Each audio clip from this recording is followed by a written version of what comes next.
This podcast is a member of the Place to Be Nation family. Visit us at placetobenation.com, the only place to be in your pop culture world.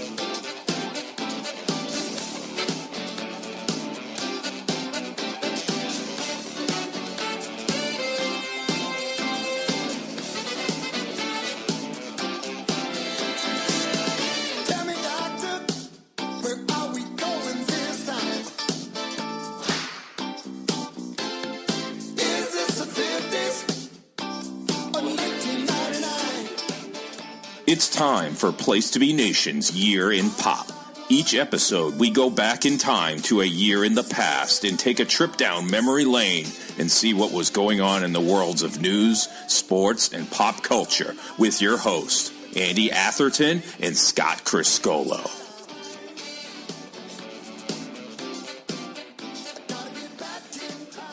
Place to Be Nation, welcome back to another episode of The Year in Pop, right here on the Place to Be Nation Pop feed. I am your co-host, Andy Atherton, and thank you all for joining us tonight. We got a great show, a bicentennial year, if you will. Great time of year to actually be talking about this year, I said year a lot, with the Independence holiday right around us right now. I'm not sure when this show is going to go up. But before we move on to, shoot some fireworks off, let me bring in my co-host here. He is the co-host on the Place to Be podcast and the co-host on Main Event. You hear him often on Pop Goes the Movies. Right now, Mr. Scott Criscuolo. Scott, how are you tonight, my friend? I've never heard anybody do pop more in the last, fucking 30 seconds. Well, maybe trying to copyright it? Maybe except for our friend Tim Capel. Andy, always a pleasure, sir.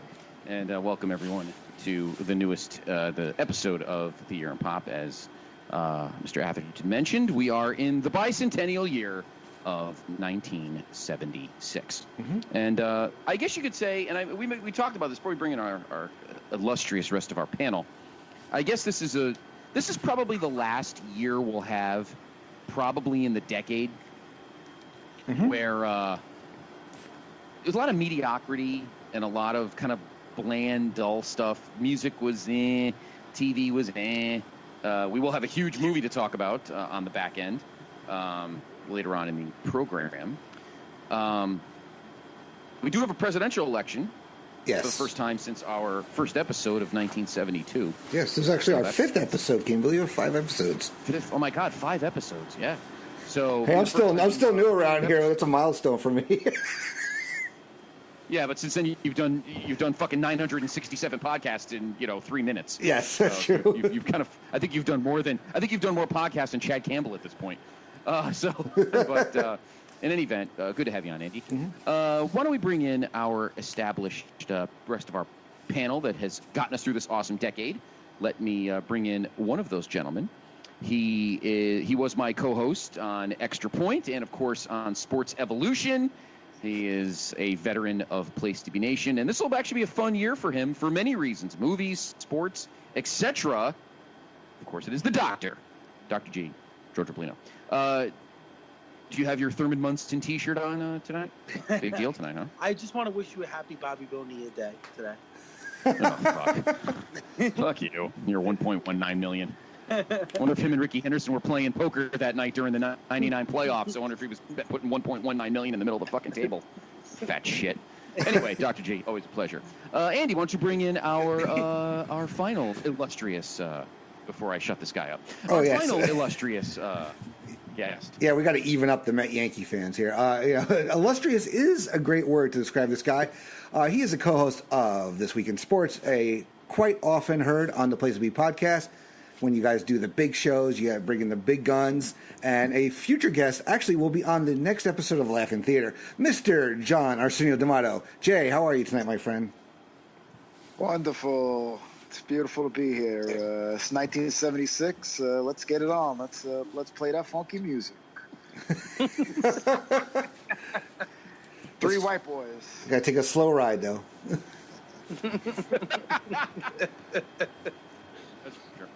Awesome, yeah. Sure. A lot of rhythm in this. Awesome, great. So here we go. As usual, we're going to start off with we're just going to run through some stats before we really get into the meat and potatoes of the show. So, quickly, in 1976, average cost of a new home, $43,400. That was up from $39,900. That might be the largest jump we've seen so far. Average income per year is $16,000, up from $14,100. Average monthly rent, $220, up from $200. Gallon of gas, 59 cents. That's up from 44 cents. And the inflation rate actually dropped to 5.75% from 9.2%. Looks like we were starting to come out of the muckety-muck of the mid-'70s. And in pop culture, a lot of the popular toys, we had Lassie was big, so a lot of the kids had the stuffed Lassie dolls. Looks like tricycles, unicycles were big. The Waltons, which is a show we may talk about later. There's Dollhouse there. Wait, hold on. All right, I know we're going to go through this, but I need to make this comment. If you were a kid who actually owned a Walton's dollhouse, I'm sure you were shoved in a fucking locker, or, even for the 70s, playground or something. It's like, I got G.I. Joe. I got, I don't know. Yeah, I got a Walton's dollhouse. Oh, wait. Now you guys are big. Feet out of you. You guys are big Little House on the Prairie fans, right? Now, what if there was a Little House on the Prairie dollhouse that, like, your sister had or something? Well, you just qualified it though. Your sister had. Well, okay, come on. What? Not to sound like that, but what boys really had a dollhouse? Definitely not me. I did. 2016, we'd all be offended. Well, no, I wouldn't. But in 1976, no fucking boy had a dollhouse. End of story. But I don't even care about the fact that it's about the gender-centric toy. It's like, who the hell would want to own anything from the Waltons? Like, that wasn't even that kind of fucking show, It was popular at the time. I mean, Damn it. I'll trade your John Boy action figure for 2 grandpas. I was like, what the fuck? Because everybody wanted to go through the whole dollhouse and say, good night, John Boy, good night, Grandpa, good night, Grandma. Dollhouse out the window if my sister was. But I was smaller than the dollhouse at the time. Anyway, continue with the story. Sorry, and pogo sticks were seemed to be popular around that time. The Evel Knievel stunt bike. Now we're talking. All right, now we're talking. If any of you guys, I don't think any of you guys have seen Toy Story 4, but there's a very funny knockoff, I guess, a Canadian version called Duke Kaboom, voiced by the great Keanu Reeves in Toy Story 4. I very highly recommend that. But that was some of the popular toys back in '76. The Apple Computer Company was formed by Steve Jobs and Steve Wozniak that year. Yeah, the CN Tower in Toronto is completed and becomes the tallest freestanding structure in the world. It held the title for 34 years. Now, I don't know if any of you guys have been on the Concorde jet. Do you guys get a chance to ride on one of those in your life? Yeah. Yeah, the first commercial Concorde flights took off as regular passenger service began, cruising at a speed of about 1,350 miles an hour. It could travel between London and New York in just under 3 hours. The aircraft were retired in 2003 as interest in the service declined due to safety concerns. That would probably cause me not to go on a plane. And a few years later, there'd be a great movie making fun of that piece of crap. Mm-hmm. So we'll look forward to that when we get there. Yeah. The $2 bill is issued. You guys got $2 bills hanging around? I'm going to leave that alone. Have you ever seen a nice crisp $2 bill? With the Walton dollhouse. Yeah. All right. Well, let's see. Who's on the $2 bill? Any of you guys know? Dr. G. No. It'd be worth a lot of money for us. It would be. More than $2. Andrew J. No, he's on the 20. This person is also on a coin. Oh, it's not Lincoln. It's not Washington. Not Kennedy. Who's on the nickel? Alexander Hamilton? No, he's on the 10. Well, you got the coin right. Just figure out who's on the nickel. Who's on the nickel? John Adams? I really hope people are yelling at their phones right now. Who's the last one that had a nickel in their fucking pocket? You're not getting a nickel out of me. Jefferson, right? There you go. Hey, Dr. G gets a nickel. Dr. G gets his face in the $2 bill. Also, The first laser printer was introduced by IBM. And the Matsushita introduced the VHS home video cassette recorder to compete with Sony's Betamax system. So, wow, it started that far back, huh? Yeah. That's crazy. Yeah, it was also probably like ginormous, like the size of like your couch today. Yeah, that's how big those. Like the decks we used to work with in our company. Like a Digibeta was probably a Digibeta deck was like a fucking VCR. Oh, those things were huge. Yeah. I'm surprised they didn't have 1 inch for the whole. And not cheap. Mm-hmm. And not cheap either. Some notable deaths of '76. The great author Agatha Christie passed away. Actor Lee J. Cobb. A very tragic death. Sal Mineo was murdered. He was stabbed. Mm-hmm. Yeah, he was stabbed. Yeah. He would have been huge. I mean, he was a big star at the time, but he had the potential and was going places. Very one of those tragic Hollywood stories you see specials about on like E! or something. Right. Here's actually, speaking of tragic, Keith. I hope I'm trying to say it right. Keith Relf, founder of the Yardbirds. He was electrocuted while playing electric guitar. Mm-hmm. Oof. Yep. That's crazy. Yeah. Actor William Redfield. Actress Anissa Jones, who was on Family Affair. She OD'd. Oh yes. Yeah, she OD'd. She had a shitty childhood too. Yeah, she was one of those. They did a true Hollywood story about her, actually. Yeah, she's the. She died young, and like I said, those were one of those. All those tragic stars, all those effed up child stars. Rosalind Russell passed away, and also Jack Cassidy, who was David Cassidy's father. Cassidy's dad. Mm-hmm. He died in a fire, right? Yeah. Yeah, the house burned. I think he fell asleep smoking a cigarette or something. Yeah, I think you're right. Yeah. And on the other side of the fence, we had some notable births. Deadpool himself, Ryan Reynolds, Reese Witherspoon, Benedict Cumberbatch, Doctor Strange, Anna Faris, Colin Farrell, Black Panther, Chadwick Boseman. Seems like half the MCU was born in '76. Chadwick Boseman, Kerry Russell, Diane Kruger, Joel Manganiello, Alicia Silverstone. You think about and Candace Cameron Bure. You never think like they're like the same age because you remember her as a child actress, and you see somebody like, Fred Savage also, Gabriel Iglesias, Fluffy, Urkel, Julia White, Solio, Punky Brewster, Solio Moon Fry, Sean William Scott, Stifler. And then we go over to music. We got Luke Bryan, Blake Shelton, Chester Bennington, Ja Rule, Emma Bunton from the Spice Girls. And then we go into sports. We got Vladimir Klitschko, the boxer, right?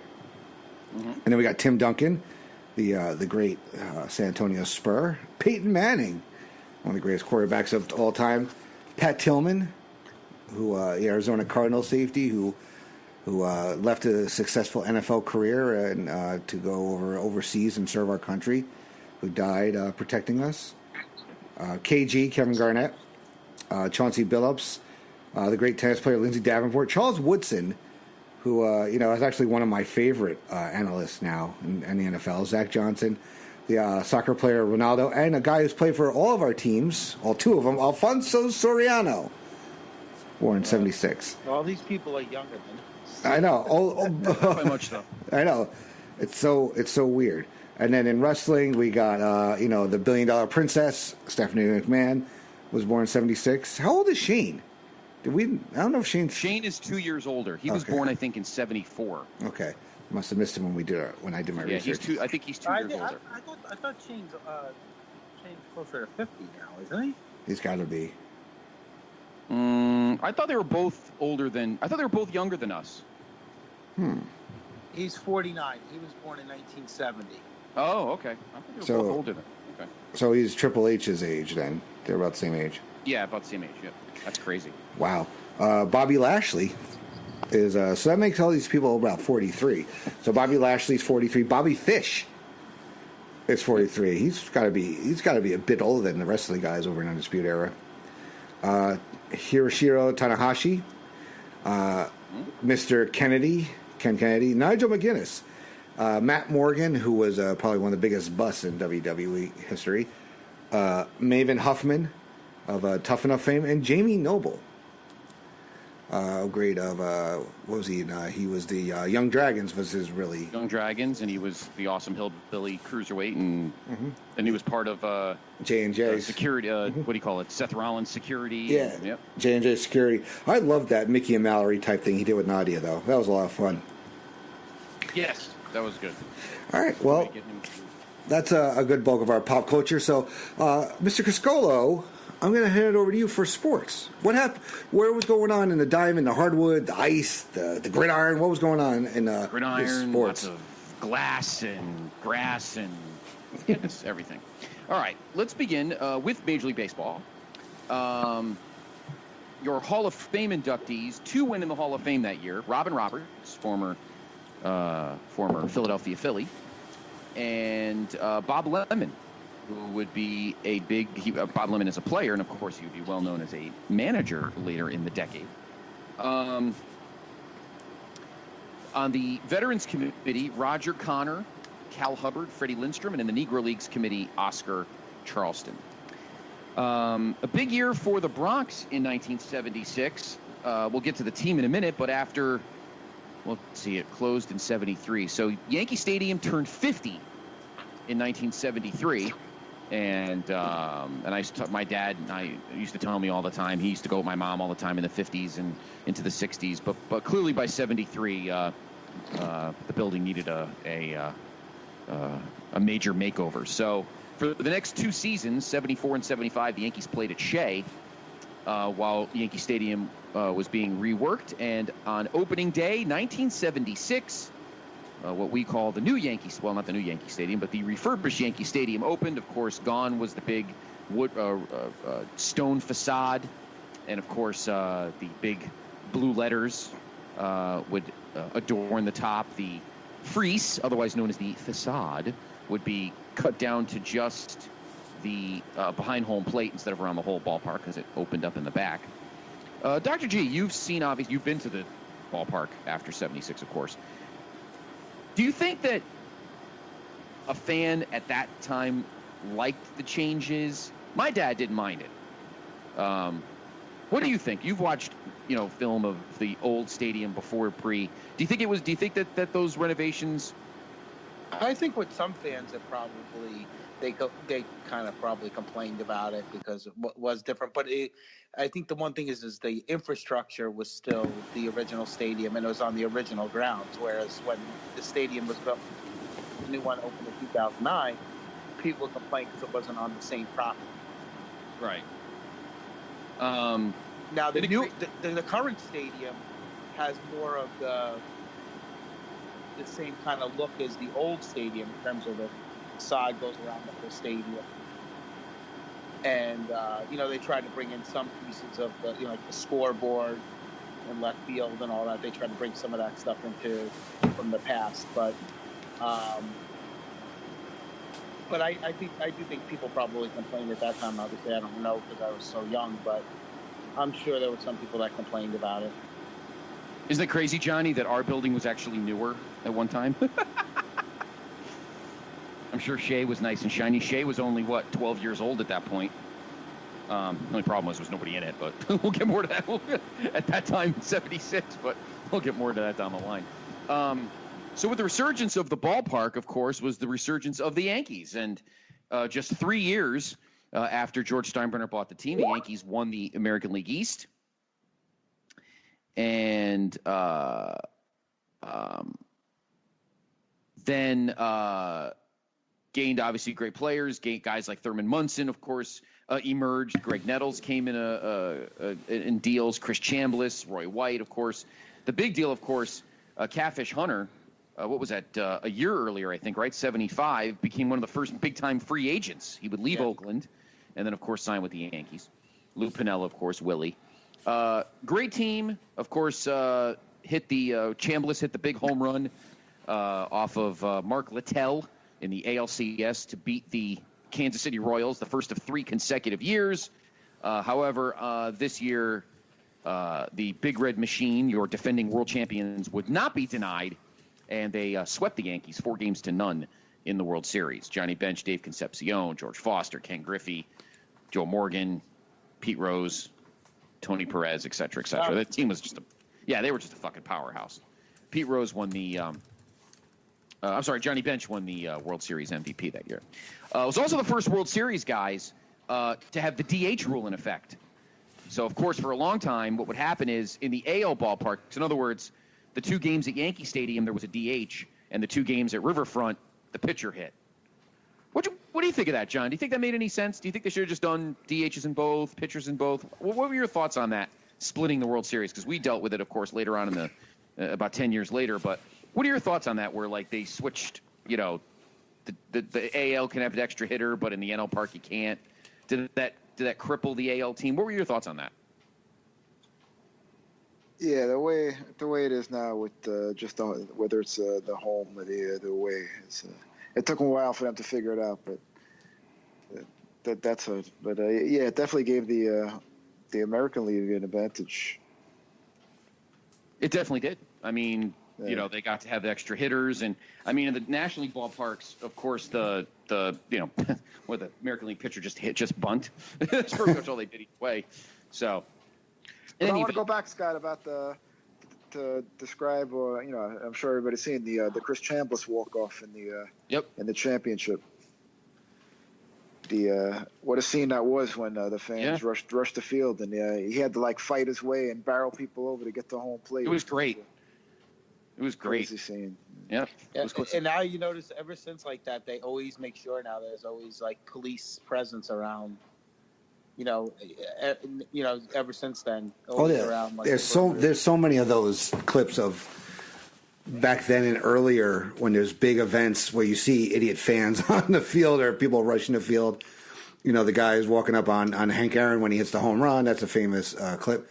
I remember, I don't know if you have this. I got to find it. I think my dad still has it. It's a VHS. And it was a Daily News poll.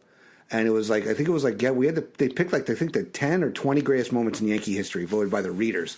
And I remember that Chambliss home run was on there somewhere. So if I find it, I'll convert it, send it over your way. Okay. Mel Allen hosts it too. Who does it? Mel Allen. Oh, wow. Oh, it must have been that old because, Cool. Of course, your managers, Billy Martin managed the Yankees. That was a big deal. And, of course, Sparky Anderson managed the Reds. The Yankees, of course, and the Reds won their divisions, as I mentioned, Kansas City. And the Phillies were actually the big team in the National League East for a few years. They won the first, I think, of 3 straight years they won the division. Thurman Munson won the AL MVP. And a second consecutive NL MVP for Joe Morgan, arguably one of the greatest second basemen of all time. Jim Palmer won the AL Cy Young. Randy Jones, speaking of guys that we never saw again, Randy Jones won the NL Cy Young for the Padres. The Bird, Mark Fidrich, won the AL Rookie of the Year. What the hell happened to that guy? He used to talk to the mound, talk to the dirt, talk to the ball. Yeah, Scott, once he got injured. Yeah. That's not true about Randy Jones. We did see him later, unfortunately. As usual, the Mets traded for him 5 years after his peak year, and he had a nice 3-11 5-year race. Typical Metarian deal, which we've seen in a lifetime. Yeah, exactly. They look at a guy. They look at a guy's stats from 7 years earlier and think that he was just doing it now. 5 years past his prime. That's prime trade material. Yeah, exactly. A Metarian deal. Yeah, the Yankees have done plenty of those too. Trust me. Oh my God. Anyway, NL Rookies of the Year. Butch Metzger from the San Diego Padres, and look at the other half, Pat Zachary, another guy. There you go, another guy the Mets got. They won a Rookie of the Year, and then he couldn't get freaking Aaron George's kids out. Anyway.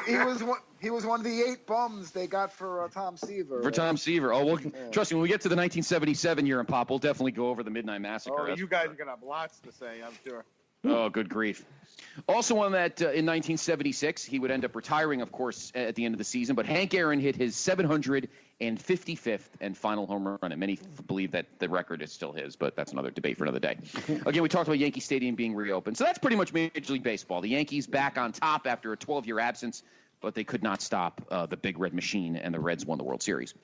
In basketball, Indiana went undefeated to win the men's basketball championship. Bobby Knight and Scott May and Ken Benson, Quinn Buckner, tremendous team. They beat Michigan 86-68 to win it. Of course, this was the first year post John Wooden, even though UCLA made it to the Final Four that year. Listen to this Final Four, guys. You can tell that times were different. The Final Four was Indiana, Michigan, UCLA, and you ready for this?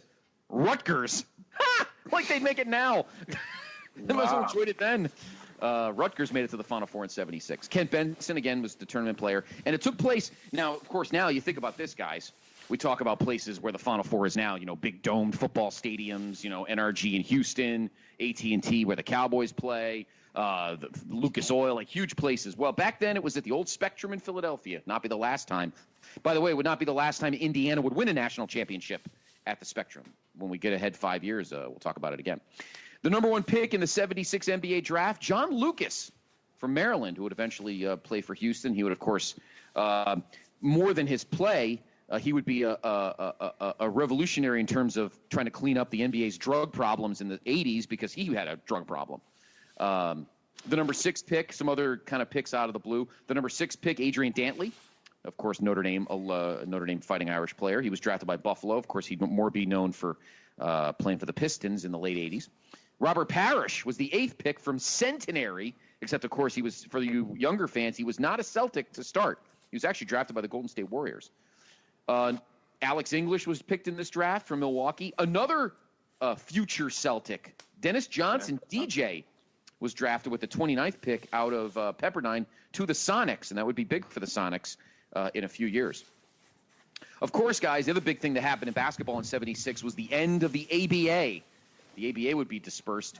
4 teams would leave the ABA and go to the NBA. The New York Nets, who, of course, used to play right in your backyard, Johnny, the Mausoleum.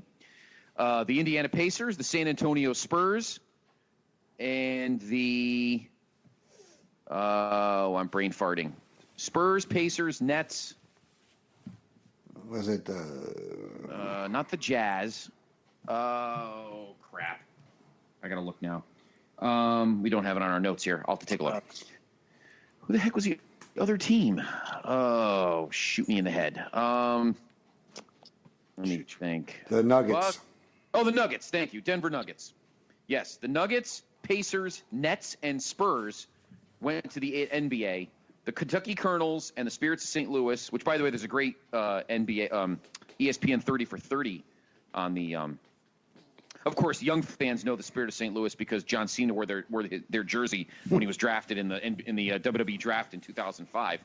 It's the only one thing most people know about the Spirit of St. Louis. And there was a dispersal draft. Among those dispersed, Artis Gilmore, tremendous player, tremendous afro, drafted by the Chicago Bulls from Kentucky. And the greatest, probably the first great, it's funny, guys, we talk about high school players now that come out or came out for a while before the NCAA instituted the rule where at least one, you had to be in college for 1 year, which makes no sense. Moses Malone did not go to college. He went right from high school to the Spirits of St. Louis, and he was drafted by Portland in the dispersal draft. Of course, Moses would be help another team win an NBA title near to the doctor's heart later in the 80s. But we'll get there. Speaking of great teams, the Boston Celtics would win their second NBA title in 3 years. They beat the Suns 4-2, but of course that series was more known for one of the greatest games ever played, Game 5 at Boston Garden. 3 overtimes, Paul Silas hitting a buzzer beater in the second overtime to force the third overtime, and of course it would eventually be won by the Celtics. So congrats to the Celtics, who at the time I think it was their 13th, I think. Yeah, 13th NBA championship.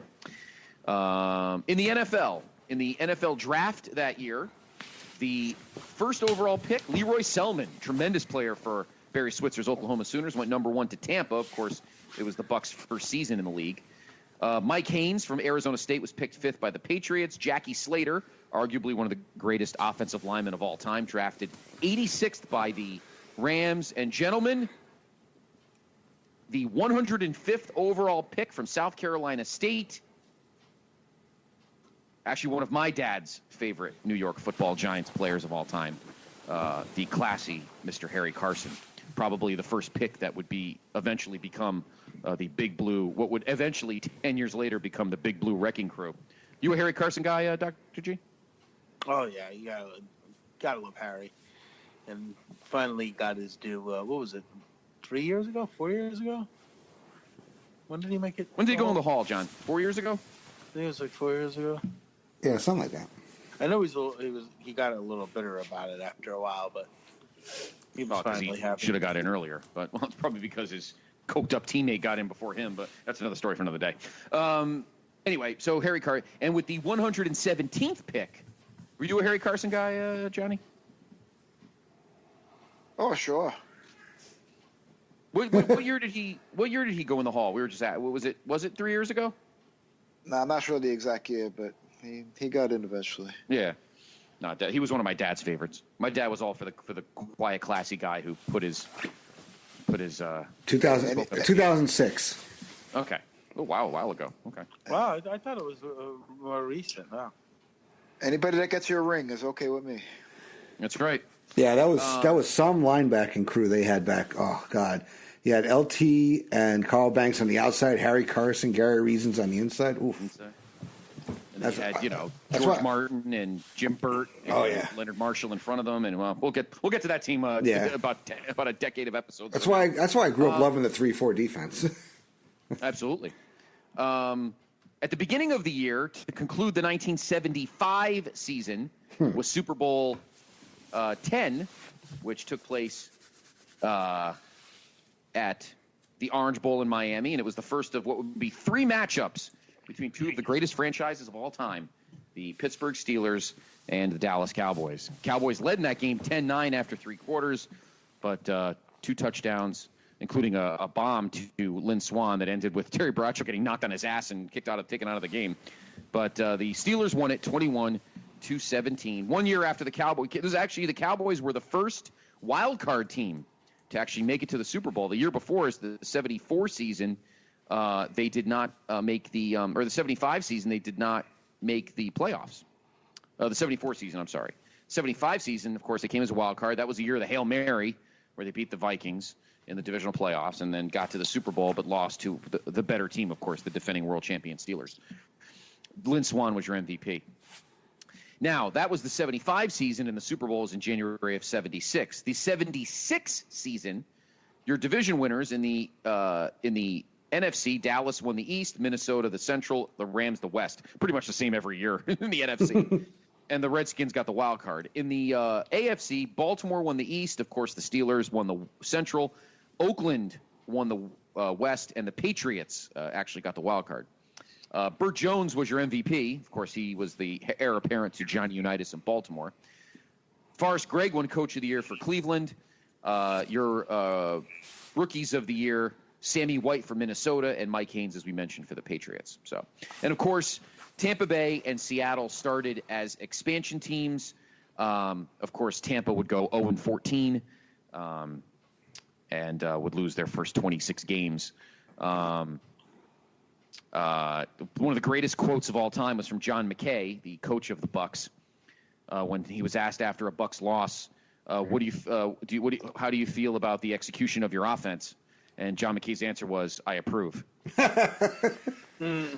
So, of course, John McKay was not used to losing. He was a winner when he was coach at USC, and so he was not used to losing. That was one of the first big examples of a guy who took the money grab instead of the cushy job, and took a job, took a job that was probably a losing proposition. As a matter of fact, though, Jack Patera, who was the head coach for the Seahawks, and the Seahawks, of course, started that year, and I think they went like 3-11, which was actually pretty impressive for an expansion team.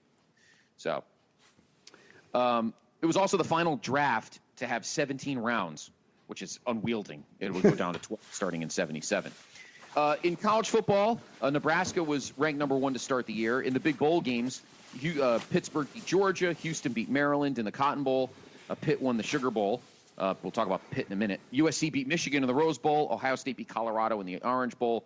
Speaking of Pitt, they won the national championship that year, beating Georgia with a running back by the name of Tony Dorsett, who, of course, won the Heisman and then would be the number 1 pick in the 77 draft by, we'll talk about that when we get to 77.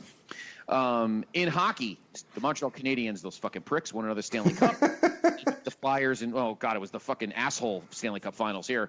Fucking Canadiens and the Flyers. That was one I wouldn't have watched. The Canadiens swept the Flyers in 4 straight. Could have ended a tie and nobody won. Bobby Clark won the MVP.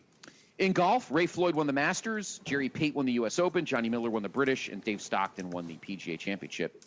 2 of the 3 Triple Crown races won by the same horse. Bold Forbes won the Kentucky Derby and the Belmont. Elocutionist won the Preakness. In tennis, 4 different guys won the Grand Slam. Mark Edmondson won the Australian. Adriano Panada won the French. Bjorn Borg would win his first of 5 straight Wimbledons. And Jimmy Connors won the U.S. Open. In the women, Yvonne Goolagong won the Australian. Sue Barker won the French. And my first sports crush, Chris Evert, won Wimbledon and the U.S. Open. Last but not least, guys, 1976 was an Olympic year. Of course, that was still back in the days when the Winter and Summer Olympics were in the same year. The Winter Games were in Innsbruck in Austria. As usual with the Soviets won the most medals, East Germany second, the U.S. third. As a matter of fact, they finished 1, 2, 3 in the Summer Olympics as well. They were originally listen to this. The 76 Winter Games were originally to be held in Denver, but they were unable to properly prepare for the games. The citizens of the state had voted against using any public funds. They don't mind growing pot, but they didn't want to host the Olympics. Innsbruck had hosted 12 years earlier and offered to take over. It also marked the debut of ice dancing as an event and featured the first successful backflip in figure skating by Terry Kubica of the U.S. Wow. So Innsbruck is a beautiful. I've been to Innsbruck. I was there in 1990. You could still see the ski jump in the middle of a forest that grew up around it. But yeah. You got to find it. I don't know what website it's on, but there's a great, it's actually sad, but there's a great montage of Olympic winter sites and summer sites in cities where they just didn't do anything about it and it just kind of turned to shit.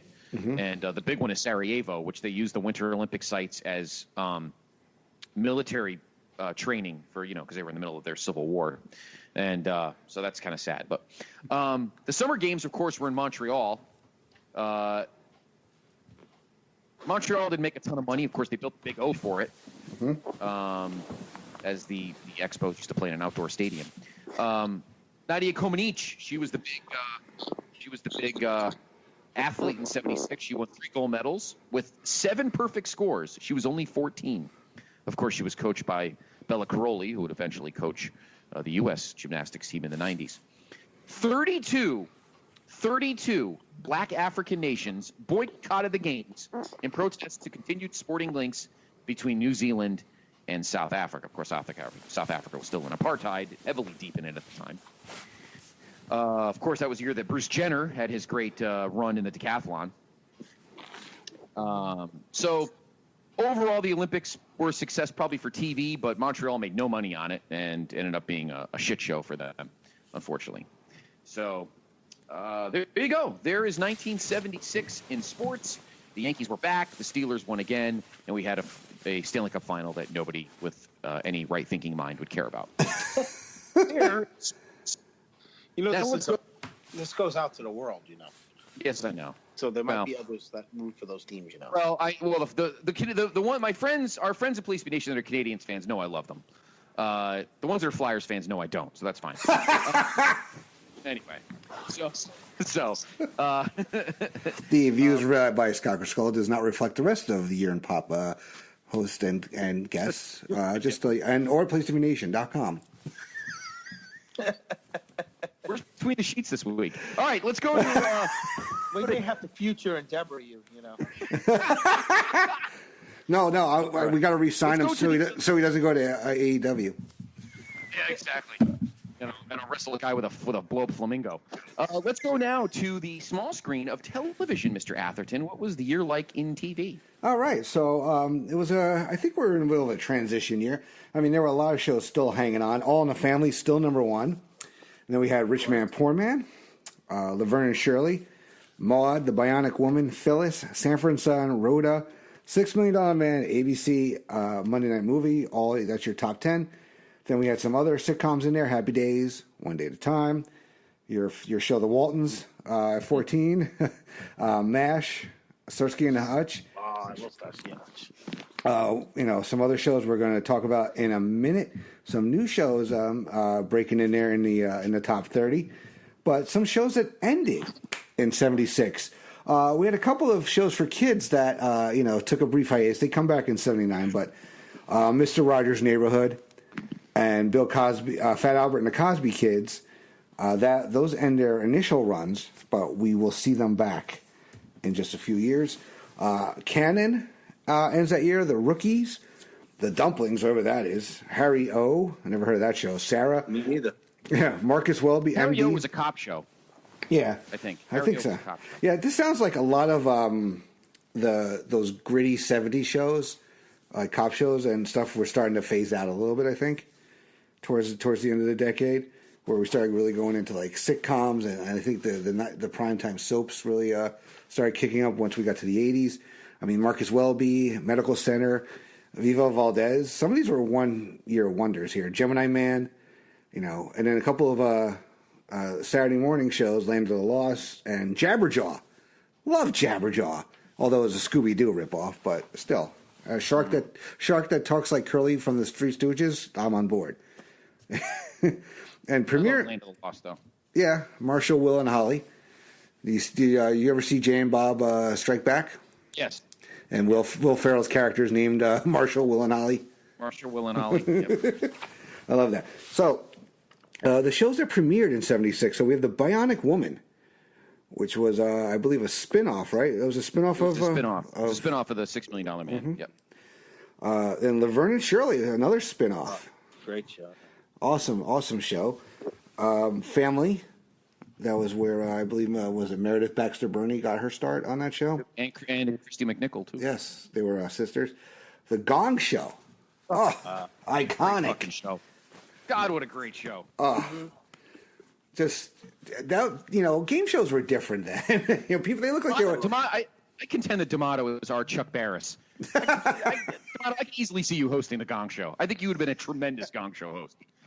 And you would be our Gene the dancing machine. That's right. Yes. Steve Willie could be the unknown comic. I was about to say that.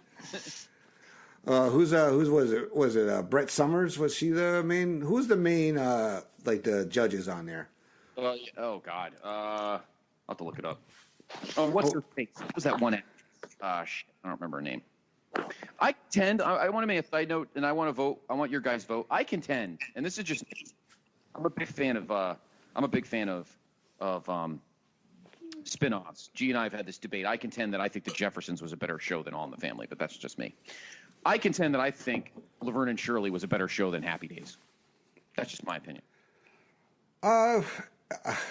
It evolved more. Happy Days maybe initially was better in the earlier seasons as opposed to the early season of Laverne and Shirley, but Laverne and Shirley had more legs. You know what I mean? Like they didn't get tired or just of course jump the shark and start adding Ted McGinley, all the things that you see on that website. Anytime you add Ted McGinley, that means your show is in trouble. Laverne and Shirley, it stayed at that same level even when they went to Los Angeles. I mean, Happy Days kind of took a downturn, and changed their characters a little much. But I'm Scott hates it when I do this. I'm kind of in the middle on this. I agree that, Laverne and Shirley was better in the back end as opposed to Happy Days back end, but Happy Days I think was a better show initially. Yeah, I agree. I agree. I think, but you're right. I think Laverne and Shirley were able to sustain longer. Like you said, on the back end, they were still pretty strong, and by the end with Happy Days, it really started getting a little ridiculous. What was he like, the assistant principal or something at the high school? And they give him a kid or whatever the hell they did, and they kind of really changed the characters too much. Mm-hmm. And I love the Jeffersons, but I just think that All in the Family was just such a different show. I mean, they broke all kinds of molds. Now, don't get me wrong, the Jeffersons did too, but I think All in the Family kind of held their own. maybe when he went to Archie Bunker's place it changed, but I thought it held its own for most of its run.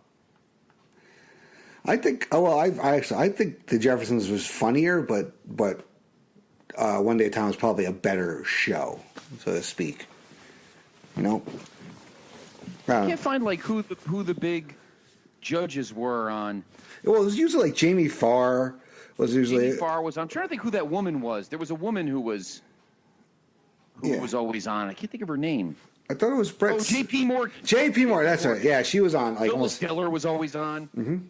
Oh, right. Then there was the Popsicle Twins. We'll get to that I mentioned that in 1978. And that's a show they've tried to bring it back. It just is not the same.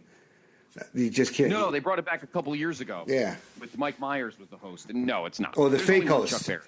He was playing a character who was. That was stupid.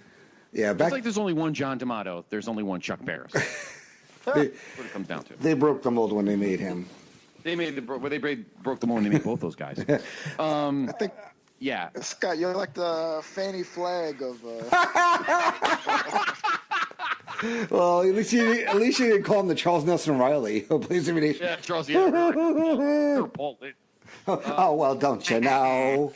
All by yourself. But yeah, it seemed like a big. But you know what the big thing was, and I talked about this, and I don't slam the Waltons as a show. I just wouldn't want to own any of their toys.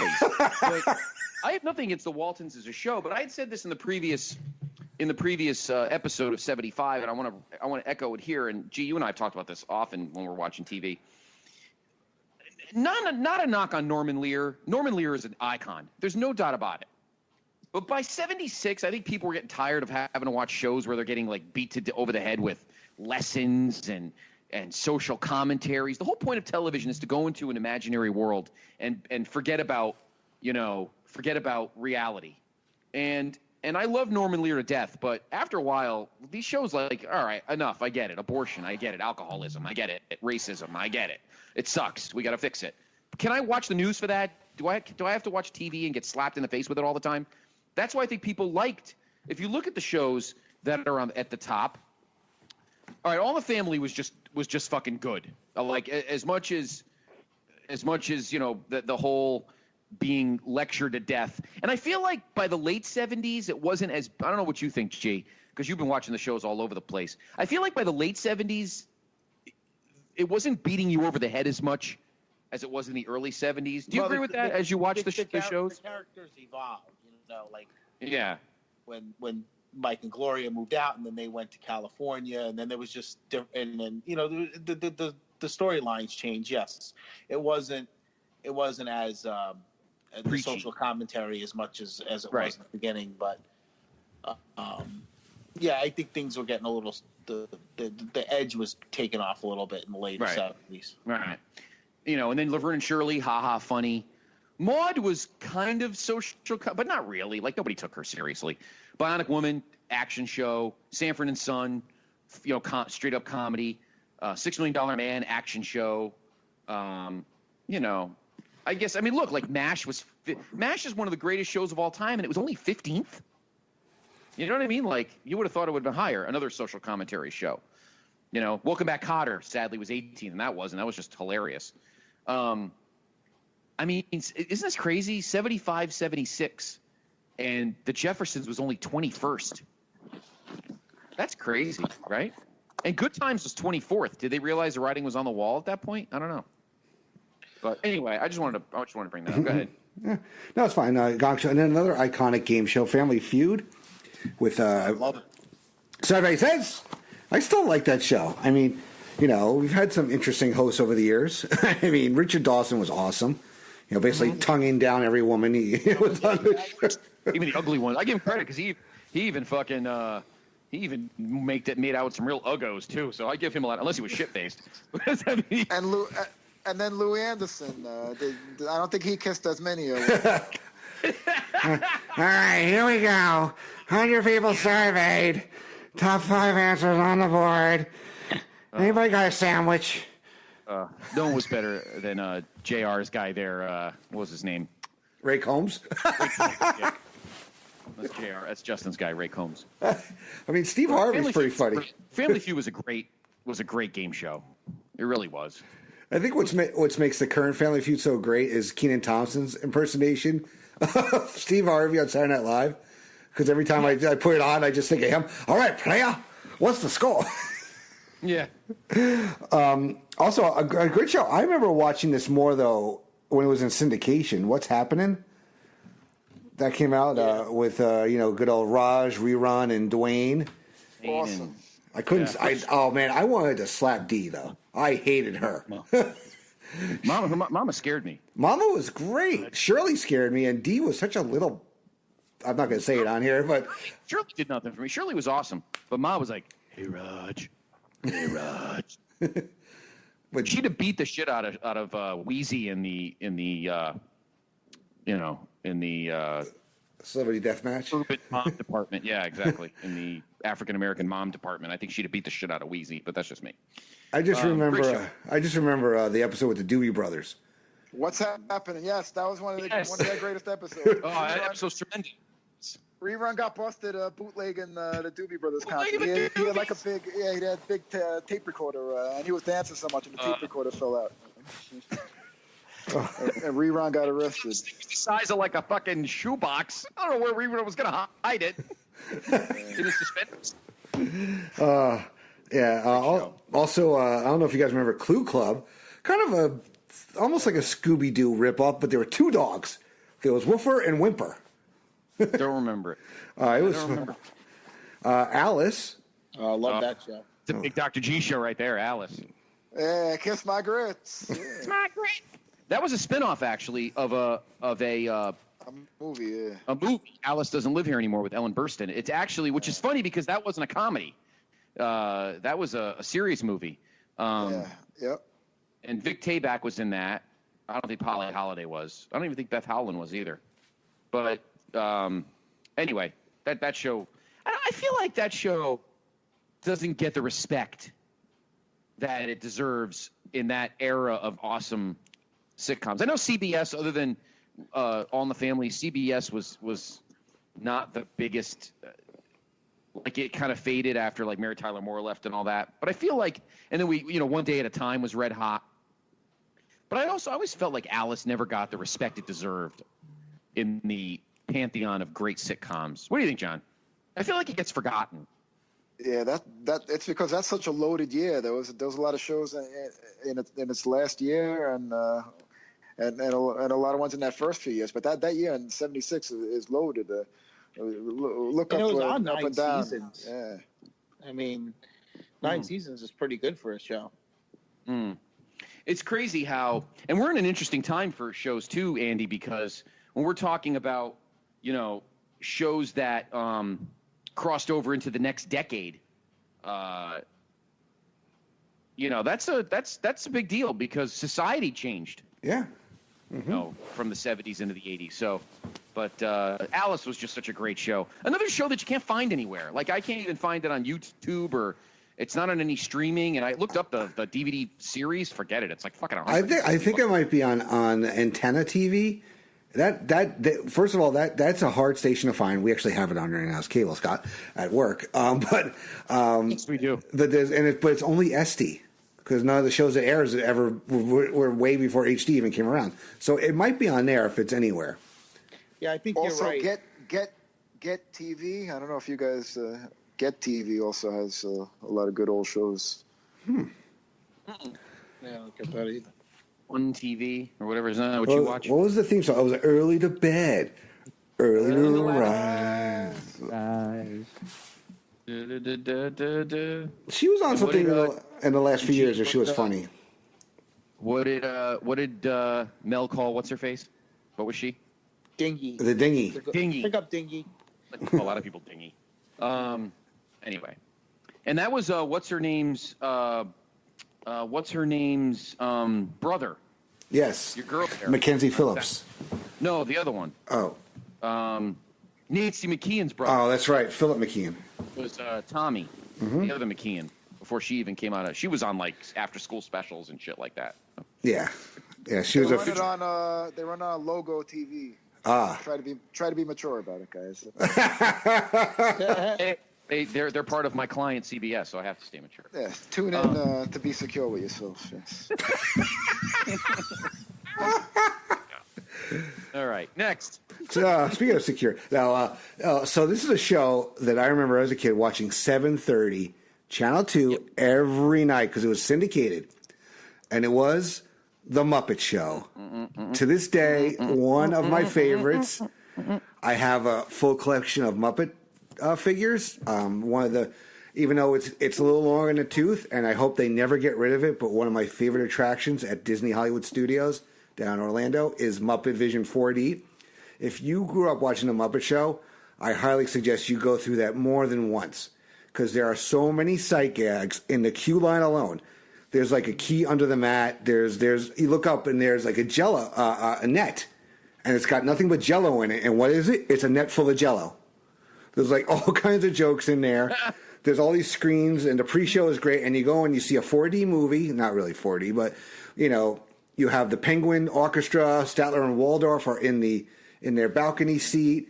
Sweetums comes running through at one point, and the movie ends with Swedish Chef blowing a hole in the theater. So it's a great time had by all.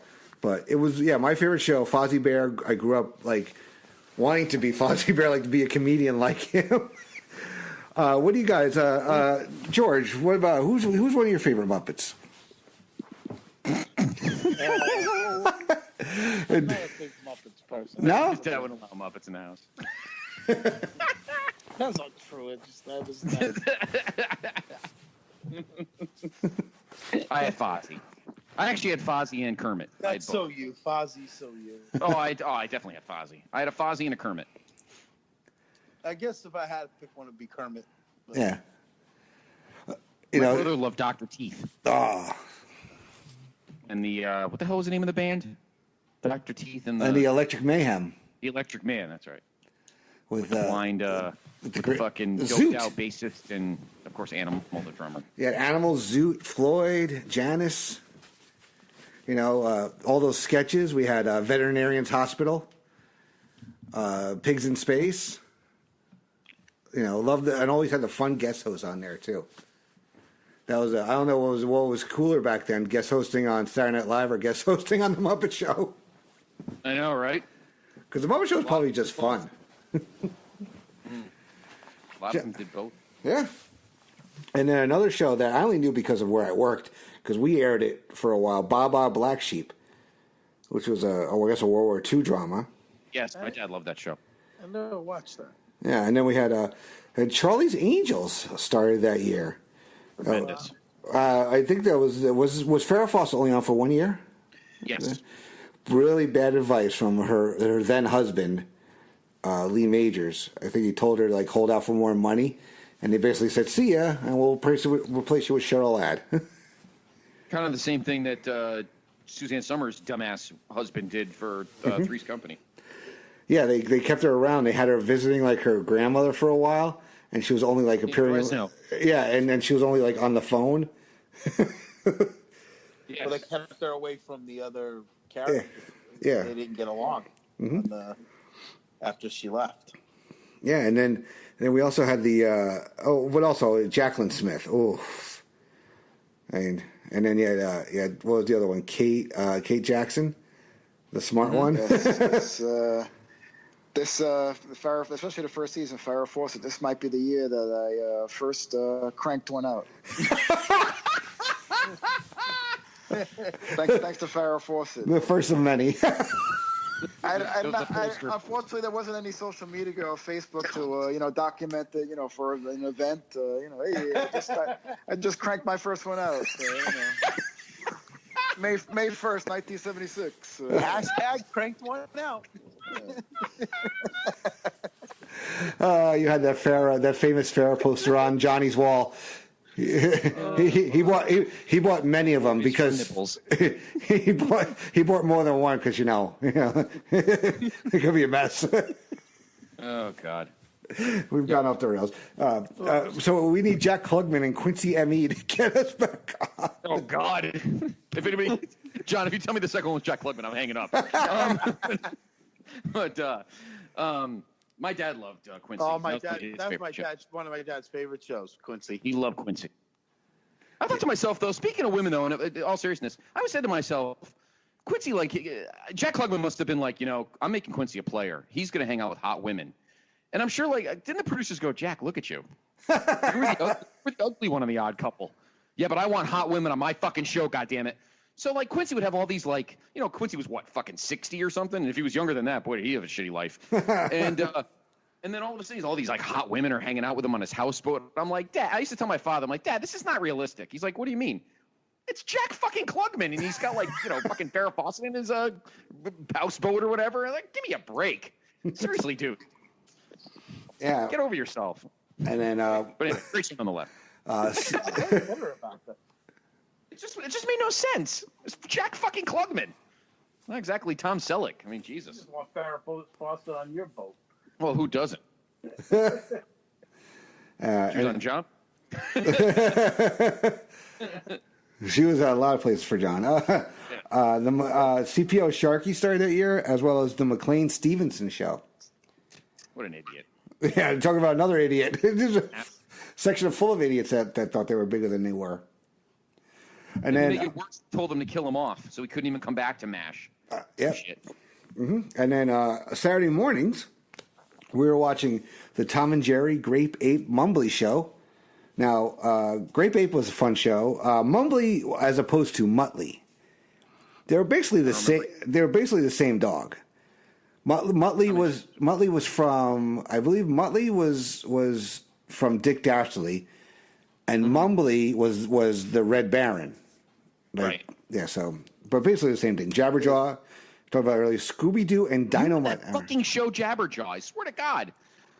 Like, I think in the history of this of your podcast career, I think you've mentioned Jabberjaw like 11 times. Oh, because I had one debate where it's Jabberjaw versus Speed Buggy, and Jenny's like, you're making that shit up, aren't you? Who's Jabberjaw? You and them fucking Tim Tams. Tim Tams. But Dynamite, I loved Dynamite and the Blue Falcon. That was a fun show. Actually just found those figures. The Croft Super Show was on back then. Sylvester and Tweety. Now, this is interesting. They had Sylvester and Tweety separated in one show, and then Bugs Bunny and Roadrunner in the other show. And then we had Tarzan. I love that cartoon. That was another fun cartoon. Yes, I like Tarzan the cartoon, too. That used to be on CBS on Saturday mornings. I do remember that. He said he was Tarzan, Lord of the Jungle.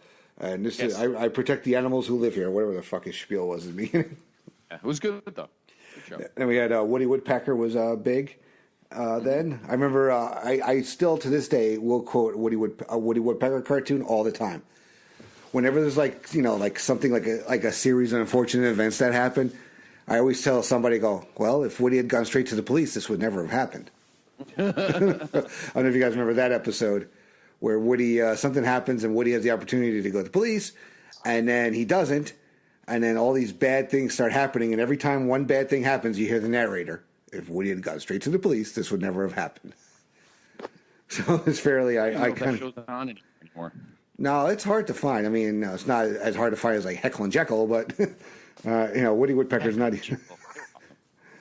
Pink Panther cartoon was also on back then. McDuff the Talking Dog, Monster Squad, and of course Fat Albert and the Cosby Kids. Now we're adding a couple of new segments here to the TV section, I guess.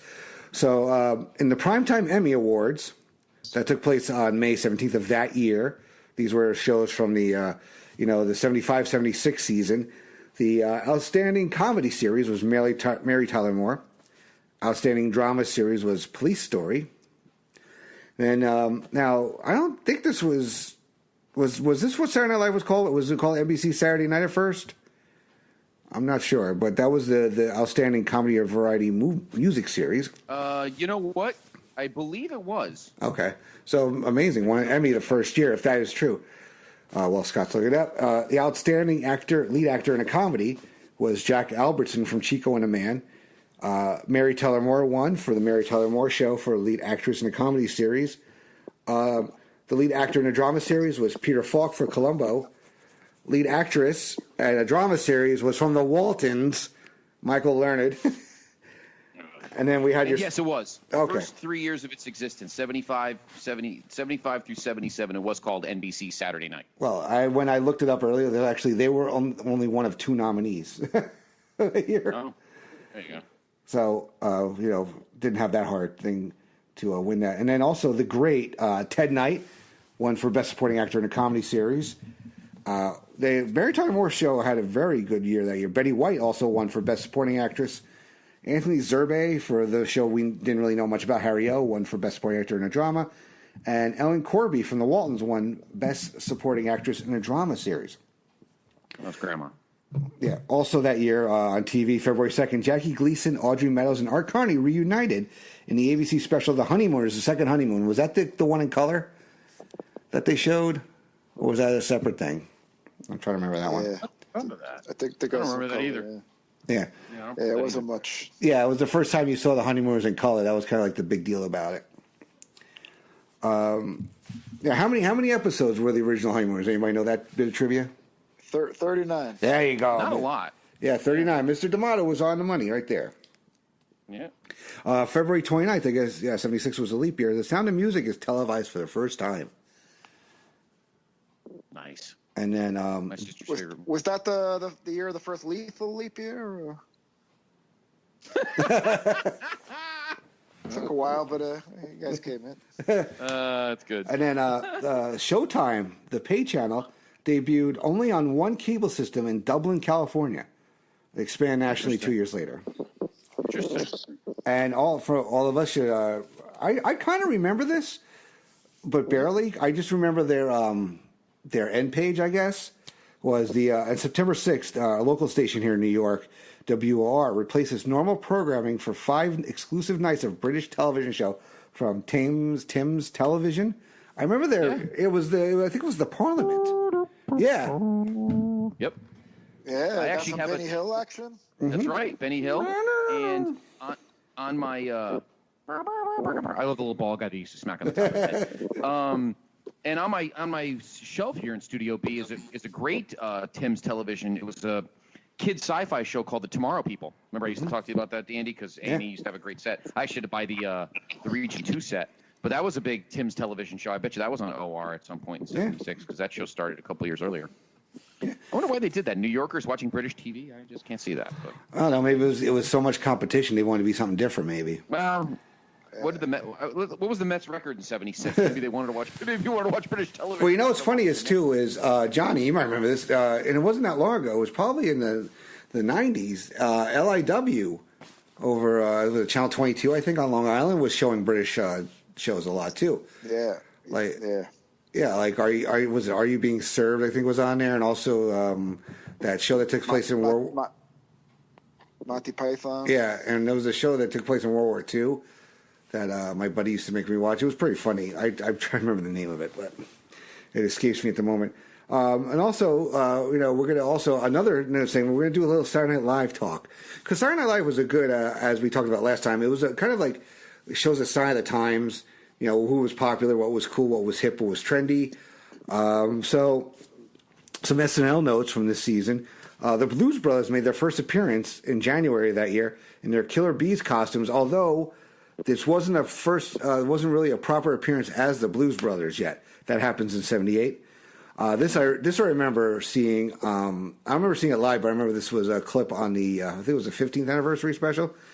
Lorne Michaels makes an on-air offer to pay the Beatles $3,000 to reunite on the show. According to legend, Lennon and McCartney were watching the show together in New York City and actually considered walking down to accept a check.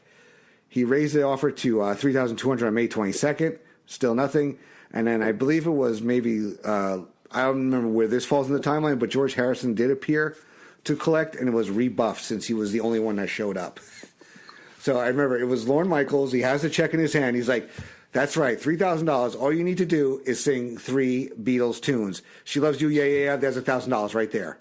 That's right. Think about it. 3 Beatles tunes. And then they cut to a clip of him and George Harrison. And he's like, I thought you would understand that. It was like, 3,000 for all, not, 800 for one kind of thing. And George Harrison was like, it's kind of pretty cheesy what you're doing here. So that was 3,000 was cheap to begin with. I don't know what the fuck he was thinking. Well, by the way, the Mets finished above 500 in 76. They actually went 86 and 76, so they weren't unwatchable. Anyway, I just want to make that point. So I don't know why OR would go to British program. And that was weird. Yeah, and then the host that season, we had Lily Tomlin, Norman Lear. I wonder if he wore his hat. Eric Idle, Karen Black, who Scott said was a smoke show in her time. She was. Steve Martin, who hosted his. It was his first time. We also had Mr. Bill was appearing at that time. Richard Belzer was working as the show's warm-up comic. On October 30th of that year, Buck Henry hosted. That was also Chevy Chase's final episode as a cast member. Buck Henry also suffered an injury. He was cut on his forehead by John Belushi's sword during the Samurai Stockbroker sketch. As well as this episode was performed in Brooklyn while Studio 8H was used for election coverage. And then the next week, Dick Cavett hosted, followed by Paul Simon. Jodie Foster made an appearance on that show in the audience. And she actually she comes out and hosts the next episode. Then we had Candace Bergen shows up, the host, on December 11th of that year. Then we had Ralph Nader on January 15th, 1977. Was Bill Murray's first episode as a cast member. He actually replaced an injured John Belushi. He only appeared via telephone. Also marked the first appearance of the Coneheads, as well as Andy Kaufman making his fifth appearance. Then we had the great actress Ruth Gordon hosted. I remember her. She was I know her most as Clint Eastwood's mother on the Every Way Which Loose or Which Way You Can movies, where she was always complaining about Clyde. Goddamn thing stole my Oreos. And then Fran Tarkington. Was he retired by then? You think in '77? Oh no. No, he was still playing. He was still they were going. They were. Oh, definitely. They were going to go to this. They went. Well, we'll talk about it from '77, but they were going to the Super Bowl that year. Wow. Okay.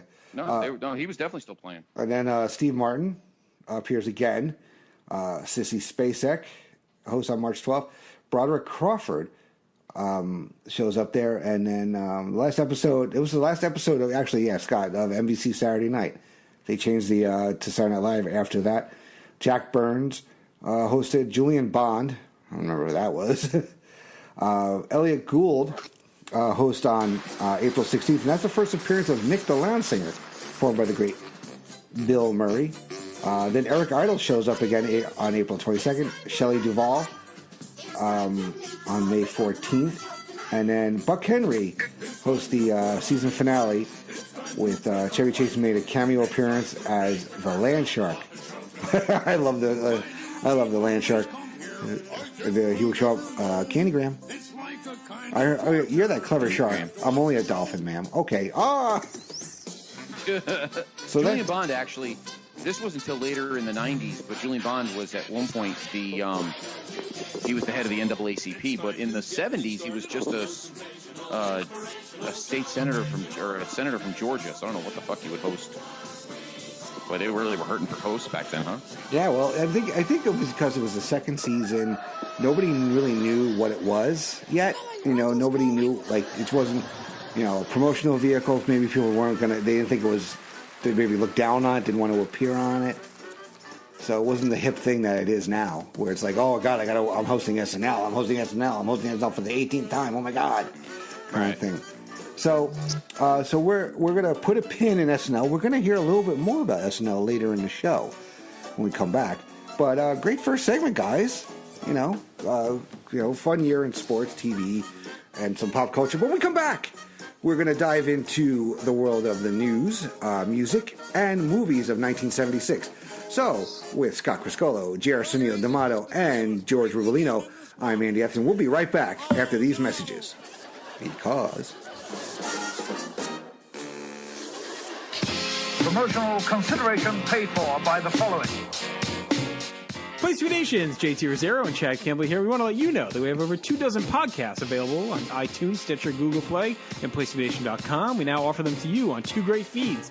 On the PlayStation Wrestling feed, we dive into topics running the gamut from today's WWE to the glory days of yesteryear and the ins and outs of the territory days. In addition to our full-length shows, we also deliver to you special pod blasts on topics old and new. The Place to Be Nation Pop feed is a veritable treasure trove of great content, offering tremendous shows covering the land of movies, television, life, comics, and sports, brought to you by the most knowledgeable and insightful folks in the podcast world. You can find all of these current shows, plus archives of our previous podcasts over the past 8 years as well, by subscribing to our feeds on iTunes. And while there, be sure to rate and leave feedback as well. All of these shows, plus others, available at PlayStation.com, where we cover pro wrestling, sports, movies, comics, plus in-depth stretch projects and more. Be sure to support our site by using www.PlayStationNation.com/Amazon while doing your online shopping. And be sure to join us at our forum at Bigelow34.proboards.com for all sorts of wrestling, sports, and pop culture discussion each and every day, where you can make your voice heard. We also want to thank our friends at Bonehead's Wing Bar, ProWrestlingOnly.com, and TheHistoryOfWrestling.com. Be sure to follow us on Facebook, Twitter, Instagram, and Tumblr as well. PlayStation.com, the only place to be in your pop culture world.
Welcome back to the newest episode of the Year in Pop here on the Pop feed. Scott Criscuolo, Andy Atherton, J. Arsenio D'Amato, and the Doctor, Dr. G. We still have plenty to talk about in the bicentennial year of 1976, including a presidential election went on that year, as well as what went on in music, pretty good year for music, and, of course, what went on the big screen. But Mr. Atherton, tell us a little bit about what's going on PlayStation.com and on at least our pop feed. Well, I'll mention the wrestling feed real quick. A lot of great wrestling shows on the wrestling feed. Place to Be podcast, Place to Be Nation's main event, talking WCW, a lot of great other the Wrestling War Zone, a ton of other great wrestling content on the wrestling feed. But Mr. Atherton, talk about the pop. Yeah, another great show. What If, also. Yes, What If, yep. That's a great appointment listening. Also, here on the Pop feed, we have a bunch of my shows. We have Laughing Theater, Great Debate, both of which have new episodes coming very soon after you hear this. The Marvel Age podcast. We have the Hard Traveling Fanboys, Freak Out Drive-In, Talking Pop, Conversation Comics, I think that's wrong, DC For You, Binge Please, Songs of Friends, Sunday Groove. So, yeah, a little something for everybody, whether it's music, movies, comics, sports. We have a co-host of one of our great sports shows, Mr. D'Amato, here tonight on Year in Pop.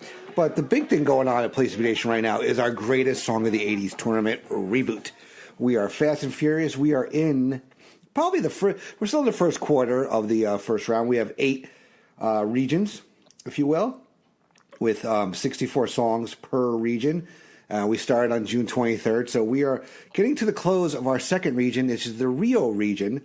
Have you guys, I know, Scott, I know you've been watching, and John, George, I think, have you been putting some votes in there when you can? Oh, yeah. Yeah. What do you guys think so far? Have we seen any upsets or things going the way we think they're going? Any surprises that you could, off the top of your head, you may think of that you've seen? We had our only matchup actually just closed of that had one band or one artist against themselves, which was ZZ Top. which was "Give Me All Your Lovin'" versus I Legs. I was surprised. I was surprised that. Well, can we say it? Because Yeah. it was Yeah. like, in under. All right. Well, "Give Me All Your Lovin'" actually beat Legs in overtime, both times in the regular vote and in the overtime vote. I voted for "Give Me All Your Lovin'" only because I like Legs. It's all right, but "Give Me All Your Lovin'" is like this.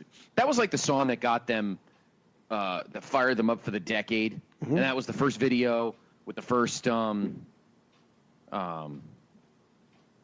of the car and everything, and yeah, I don't know. I just think it's a better song. Yeah, Legs may have. It's not better than neither of them are better than Sharp Dressed Man in my opinion, but "Give Me All Your Lovin's" good cut. Yeah, that was our second, overtime matchup so far, which, we only had that once, I think, in the entire Candy tournament. We've had two already in the first, week and a half of the 80s tournament.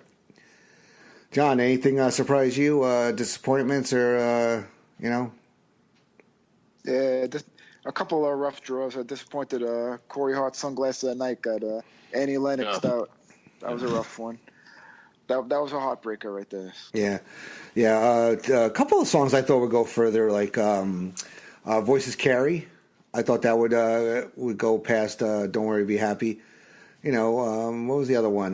Me too. I have to agree with you on that one. Yeah, there were a few that like surprised. You know what it is too? It's like people our age usually like our first inclination is like which song we like better, and if we can't decide, then it's like which one's the most iconic. One of the matchups today was "Into the Groove" by Madonna versus I want to say I have it right in front of me versus "Black Velvet" by Alana Miles. Now I love Black Velvet. I think it's a great song. But "Into the Groove," man, that just, I don't know. That was like Madonna. That was the beginning of Madonna as Madonna at that time. I don't totally agree with that. No? I think, she, I mean, the era is not wrong, but that's not one of that. I don't agree with Jason Sherman a ton, and I love Jason Sherman to death. But he said, like, he was talking to one of the chats, and he said, like, it's like her 12th best song. Well, yes. And that might be pushing it. So if it went up against like Material Girl or Like a Virgin, it would get crushed. Mm-hmm. But I don't think I have no problem with it winning here. Okay. In this matchup. Yeah, so guys, what do you think? We're going to do now. These are the matchups going live as we're recording on the first, going live on the second. These may be closed by the time you guys hear, but we're going to give the panels a chance to vote on the matchups going up on 7-2. There are 6 matchups. So the first one, Heart and Soul by Huey Lewis and the News, taking on Video Killed the Radio Star by the Buggles. Ooh. Yeah. Now, is Video Kill the Radio Star really a good song, or is it just because it's so famous for being the first video on MTV? Is that why people gravitate towards it? Heart and Soul, that's not one of Huey's top 3, maybe. Power of Love, Back in Time, the theme song, actually, for this show. And probably, what was that other one? Stuff about Heart of Rock and Roll. Heart of Rock and Roll, yeah. So what do you guys think? Heart and Soul or Video Kill the Radio Star? I go Huey. I'm gonna go with Huey too. Yeah, it's funny. I'm gonna go with Huey too. As much as I love that Buggles song, I think you're right, Andy. I think it gets it's more the video. I think history is on its side. It kind of helps the mediocrity of the song. I'll go with Huey too. I love Huey. Yeah. All right, this is a good matchup. Owner of a Lonely Heart by Yes versus Open Arms by Journey. Oh, fuck. Yeah. Such a dick. I'm gonna go with Open Arms for Journey. I hate your fucking guts, Atherton. I did not do this. Nobody believes you. No, I'm kidding. He really did do it. I really have the time to make 256 matchups. Everybody a hard time over here. I know. We don't know. Everybody loves to give me a hard time. I know. You cry. No, that's a tough one. It depends. That's one of the ones that depends on your mood. Open Arms is such a good. It's actually not my favorite Journey song, but I'm going to go with Owner of a Lonely Heart. Open Arms may suffer because, as I've seen in comments, a lot of people are like, oh well, that other song. I'll vote for that other song. Right. Owner of the Lonely Heart is Yes's only song in the tournament. So sometimes that could carry you maybe past like a tight matchup. No, you're exactly right. I agree. We like John. I'm going Journey. They deserve to have two or three songs go for. So they shouldn't be limited to one. I have to go Journey. What if Open Arms went up against Faithfully? Oh, Open Arms. Yeah. Yeah, that's a no-brainer actually. Okay. All right. It's a great song. G knows how much I used to beat him in it. When I first met him, I used to beat Faithfully into the fucking ground. All right. This hardened prick used to be a very soft. I think I should wear a T-shirt now that says "This hardened prick." I think I should wear a T-shirt that says that. All right. Well, he used to be the biggest sap. Yep. Until the world beat him down. Will you fool me once? Shame on me. Fool me twice. Wait, what is it? Fool me once, shame on you. Fool me twice. Whatever. Anyway, Open Arms. Okay. Anyway, so we know you guys are big Billy fans, and this is actually one of my favorite Billy songs. "Keeping the Faith" versus "Push It" by Salt and Pepper. Oh, Keeping the Faith. I love Salt and Pepper, but in this specific matchup, Keeping the Faith's a great song. However, I have to be honest, I don't know how far that song will go in this tournament. Yeah, I think Push It's going to beat it pretty handily, I think, actually. I don't think this one's going to be close, unfortunately. I mean, it's great, too, is we put up the YouTube links for the video, so as I'm putting them on our master document here, I get to watch for a little while, I guess, while I'm working, and that's a tremendous video. Too, especially, it told a story. The song told the story, and it was a great direction. Johnny, what do you think? Do you think Billy might pull this one out, or do you think Salt and Pepper is going to take it down? Nah, I'm sorry, but that hook is timeless. It's iconic. That burr, burr, burr, burr, burr. That's all right. Then we got Red Wine versus St. Elmo's Fire, Man in Motion by John Parr. Definitely John Parr. Yeah, Red Wine's kind of an 80s, popular 80s song, but yeah, St. Elmo's Fire all the way. Yeah, definitely. And actually, the love song from St. Elmo's Fire is almost better than John Parr, but yeah, better song. Great movie too. All right, then we got The Breaks by Curtis Blow versus Footloose by Kenny Loggins. Oh, fucking Kenny. Yeah. No doubt about it. I love Curtis Blow, but fucking Kenny. Footloose. Yep. You don't vote against Kenny. Yeah, maybe we'll do a greatest soundtrack tournament in the future. That would be great. That would be difficult. The Kenny Loggins region. Yes. All of them. Johnny, you go with Kenny on that one? Well, I'm outvoted anyway, but those are the breaks. All right. I love Curtis Blow, but it's tough on this. Tough in this matchup. And the last matchup we'll do tonight, Let's Groove Tonight by Earth, Wind, and Fire versus Rhythm of the Night by DeBarge. Oh, that's tough. Let's groove tonight. Meow, now do me now. Meow, meow, meow, meow, meow, meow. Let's groove tonight. Until the morning light. Forget about the weary. Oh, that's a tough one, actually. They're doing a movie on. There's a movie on Bobby DeBarge's life on the what fucking goddamn channel is it on? TV1. TV1, because if you watch TV1, which has all the awesome old TV shows on, it's in every fucking break. They're beating the fucking crap out. I think it already aired, actually. Is it a debut tonight? Was it last night or tonight? I don't know. It's not L. I think we would remember, right? Yeah, because it was in every break. It's Bobby DeBarge, the oldest son, not L, because they actually need one of their kids L, but that's okay. Yeah. So anyway, get your votes in. This is good. We're in for the long haul, folks. It's a summertime, but we'll be those matchups are going up every day, at least 6 for the first round, maybe for the second, and so on and so forth. But everybody seems to have fun, a lot of good conversation, bring back a lot of memories of these songs. So that's what we're about here at Place to Be Nation. We do these things for fun, and hope everybody enjoys it and keep voting, like our stuff. Absolutely.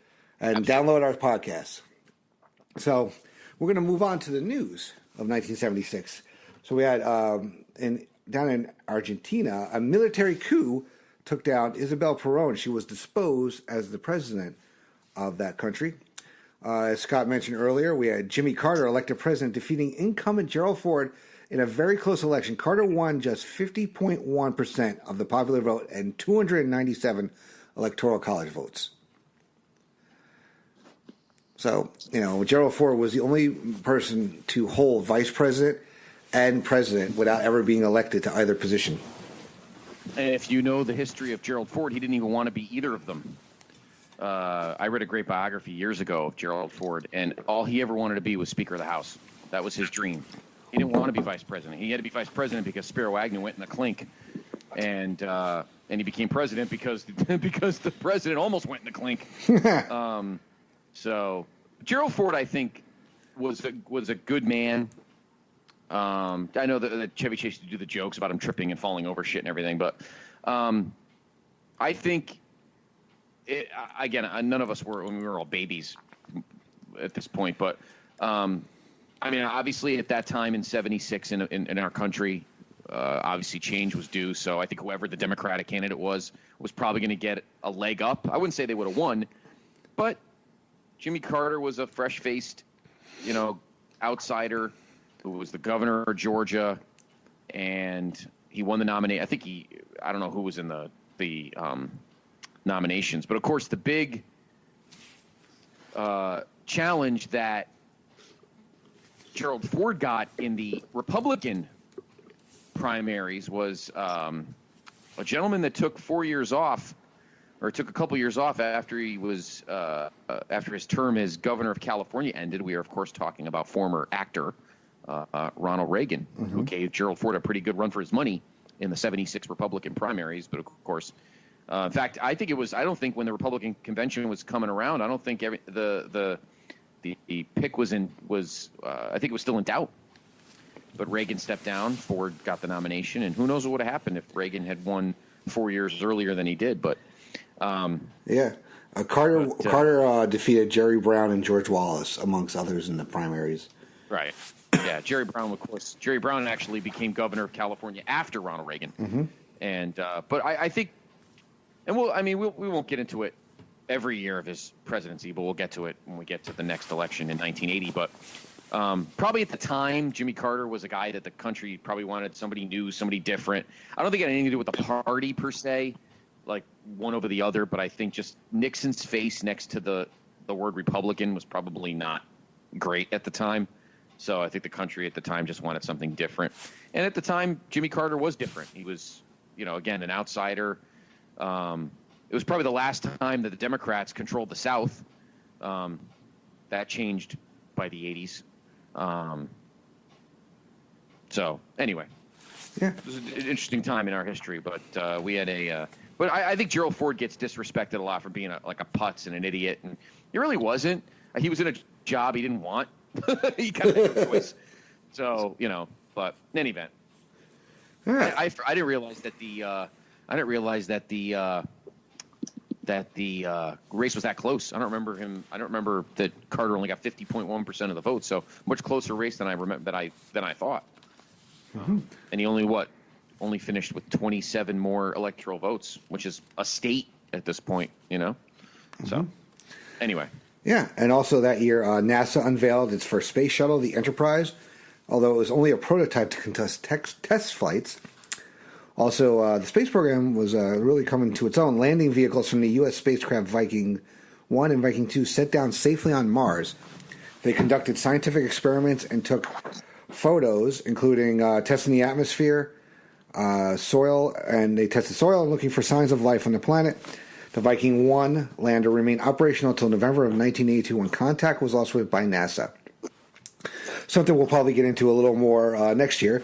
But the Son of Sam pulls a gun on July 29th and begins a series of attacks that terrorize the city for another year. Also, 3 gunmen abducted a school bus with 26 children and the driver in Chowchilla, California. All the children and driver are saved after they dig a tunnel out of the quarry they were buried in. Now I'm sure there's a movie made about that. Somewhere. Probably is. The world's first recorded Ebola virus epidemic began in Sudan on June 27th. This was the beginning of really the Middle East unrest. Palestinian extremists hijacked an Air France plane in Greece with 246 passengers and 12 crew. They take it to Entebbe, Uganda, where Israeli commandos stormed the plane, freeing all the hostages. When doing research, I found there was a few earthquakes, but one in particular in Guatemala and Honduras killed more than 22,000 people. Wow. And finally, Fidel Castro became the president of Cuba in 1976.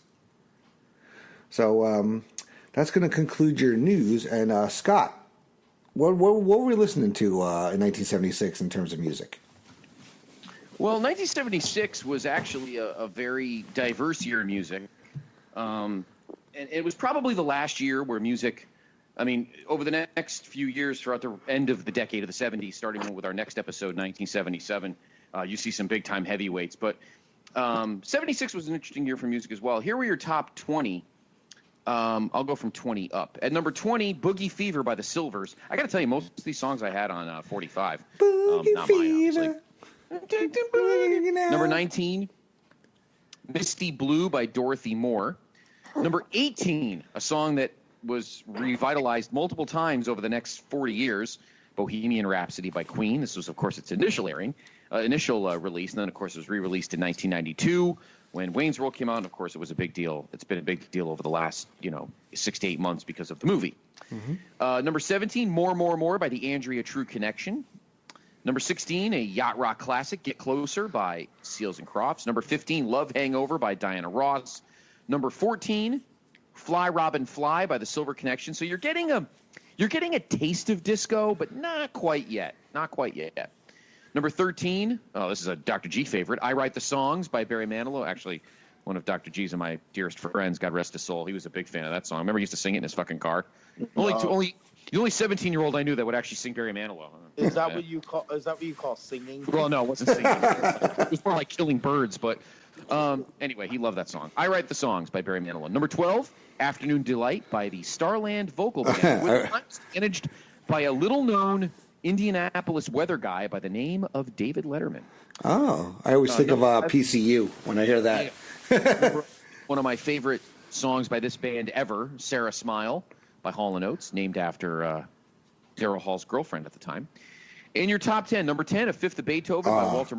That's a great. That's the beginning of what was it called?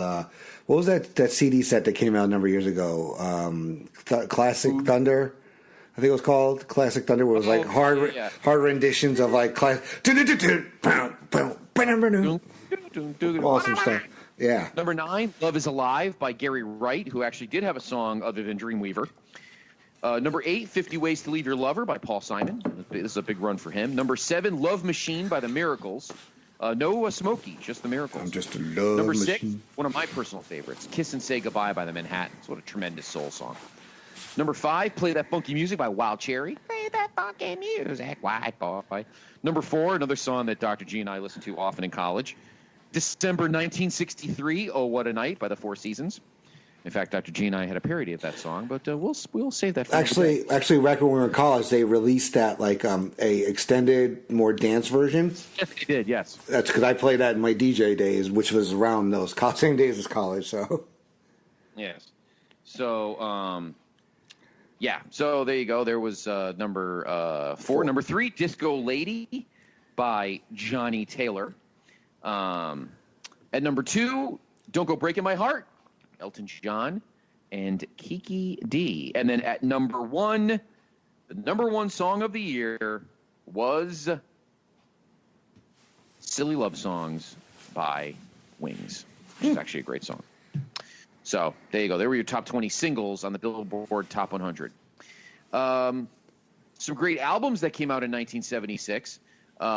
Speaking of the aforementioned Queen, A Day at the Races came out, which had Bohemian Rhapsody, which was the follow-up to A Night at the Opera, which had Bohemian Rhapsody on it. Songs in the Key of Life by Stevie Wonder. Station to Station by David Bowie, as he was just starting his Thin White Duke phase. The Ramones' debut album came out in 76 as punk started to make a difference in music. Number 4, one of Dr. G's favorite songs that he wants to put his head through the windshield every time he hears it in the car. Hotel California by the Eagles. Great album. But Dr. G has heard that song 7,947 times and never wants to hear it again. Exactly. I could go without it. It would not bother me if they erased that song off the face of the list. What are your thoughts on that album, Johnny?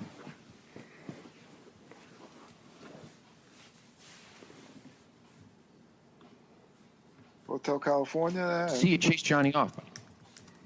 I thought Dr. G chased you off because he hated it so much. Not the whole album, the song. Oh. Well, we're talking about, that was the album that we're talking about, though. Yeah. What do you think of the album, John, as a whole? It's okay. And as far as the song goes, it's not even one of my top Eagles songs. So. No, it's not. Yeah. No. I thought for a second it was like from Seinfeld whenever Desperado came on. That guy LA was dating it. And I went into an Eagles train. Yeah. Other great albums that came out in '76.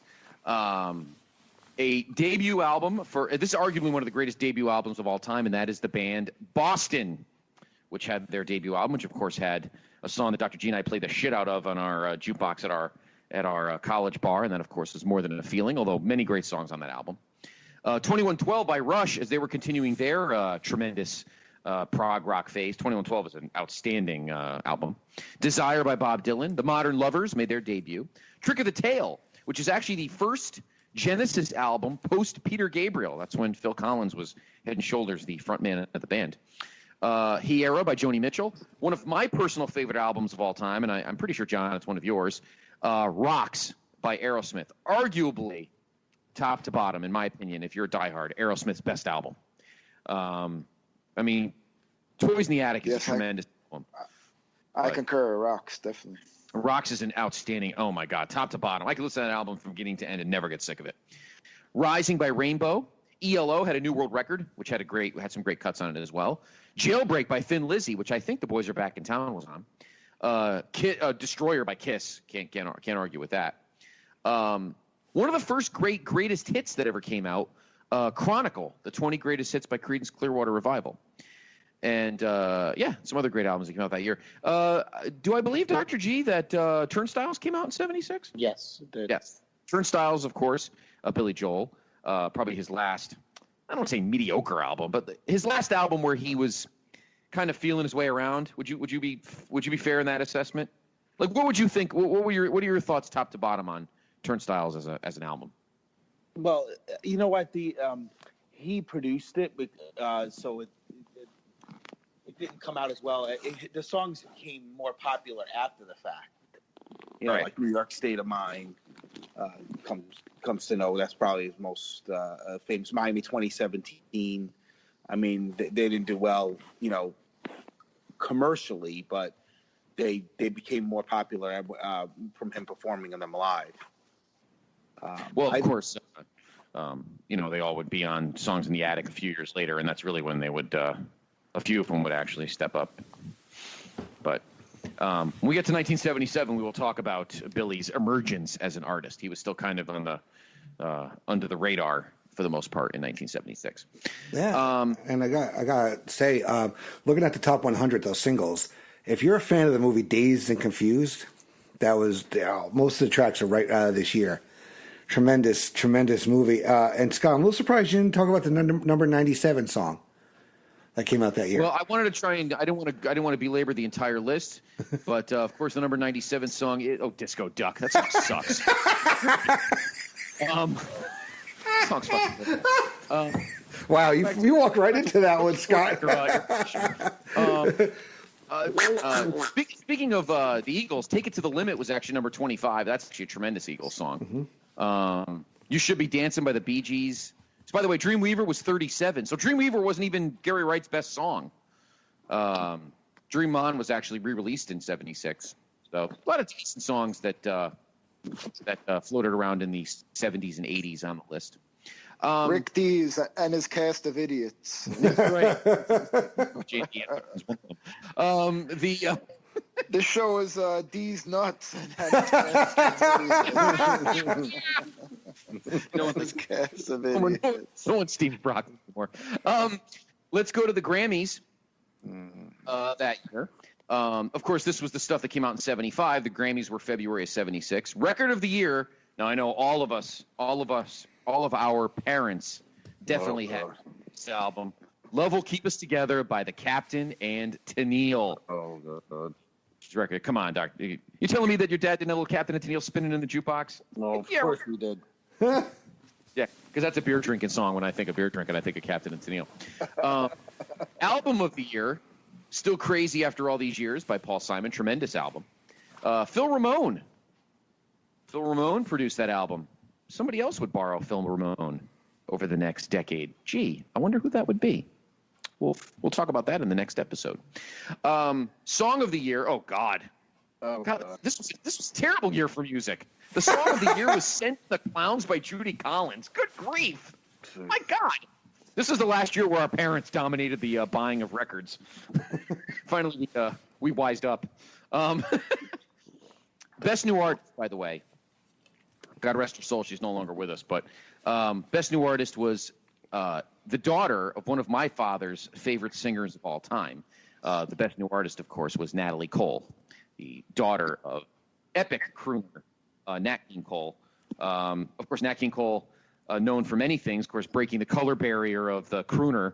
You know, of course, he was black, and in an era of Frank Sinatra and Dino and Mel Torme and those kind of guys. He broke the barrier on that and had one of the greatest voices ever. My dad had all of his albums. My dad loved Nat King Cole. And his daughter broke out in 76, and she won Best New Artist at the Grammys that year.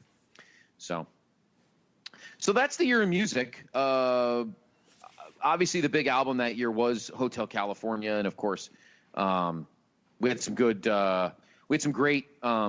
singles. Again, If You Leave Me Now by Chicago. By the way, one of the deaths, I don't know if, let me check the death list, Andy, before we move on to movies. I don't know if you put this in the deaths, but I believe 1976, I don't know if you had it in the deaths. Let me just double check our notes here. Let me see. Did you have it in the deaths? Here we go. You have births. Wait, let me check your births. Notable births, notable deaths. No, you didn't have it. Also dying in 1976 by accidental gunshot wound was Terry Kath, who was the front man at the time. He was kind of the co-front man with Peter Cetera of Chicago.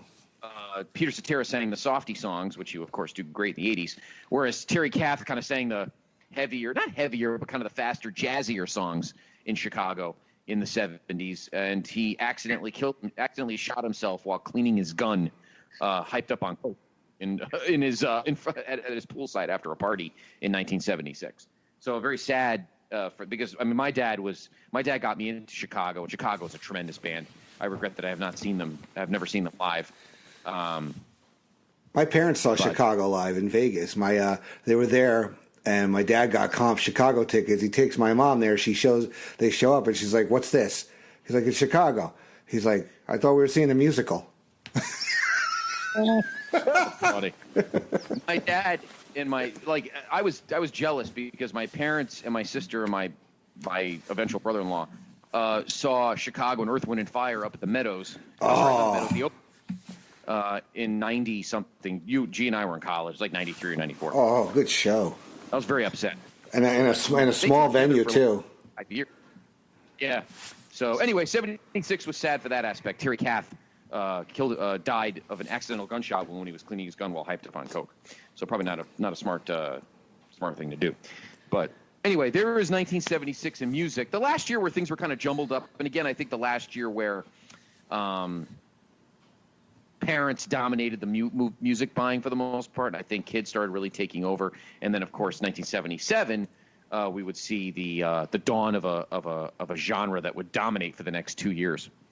But there is your 1976 in music. So to wrap up the show, Mr. Atherton, why don't you take us to the big screen, movies in 1976? That's right. Well, we're going to talk about the Oscars first, about movies released in 75. And I got crap about this in the last episode, and I still haven't seen it. It's one of them on the shame list, and I'm going to add another one in a little while, too. You guys are going to give me crap for it. But One Flew Over the Cuckoo's Nest dominated, like seriously dominated the Oscars that year, winning Best Picture.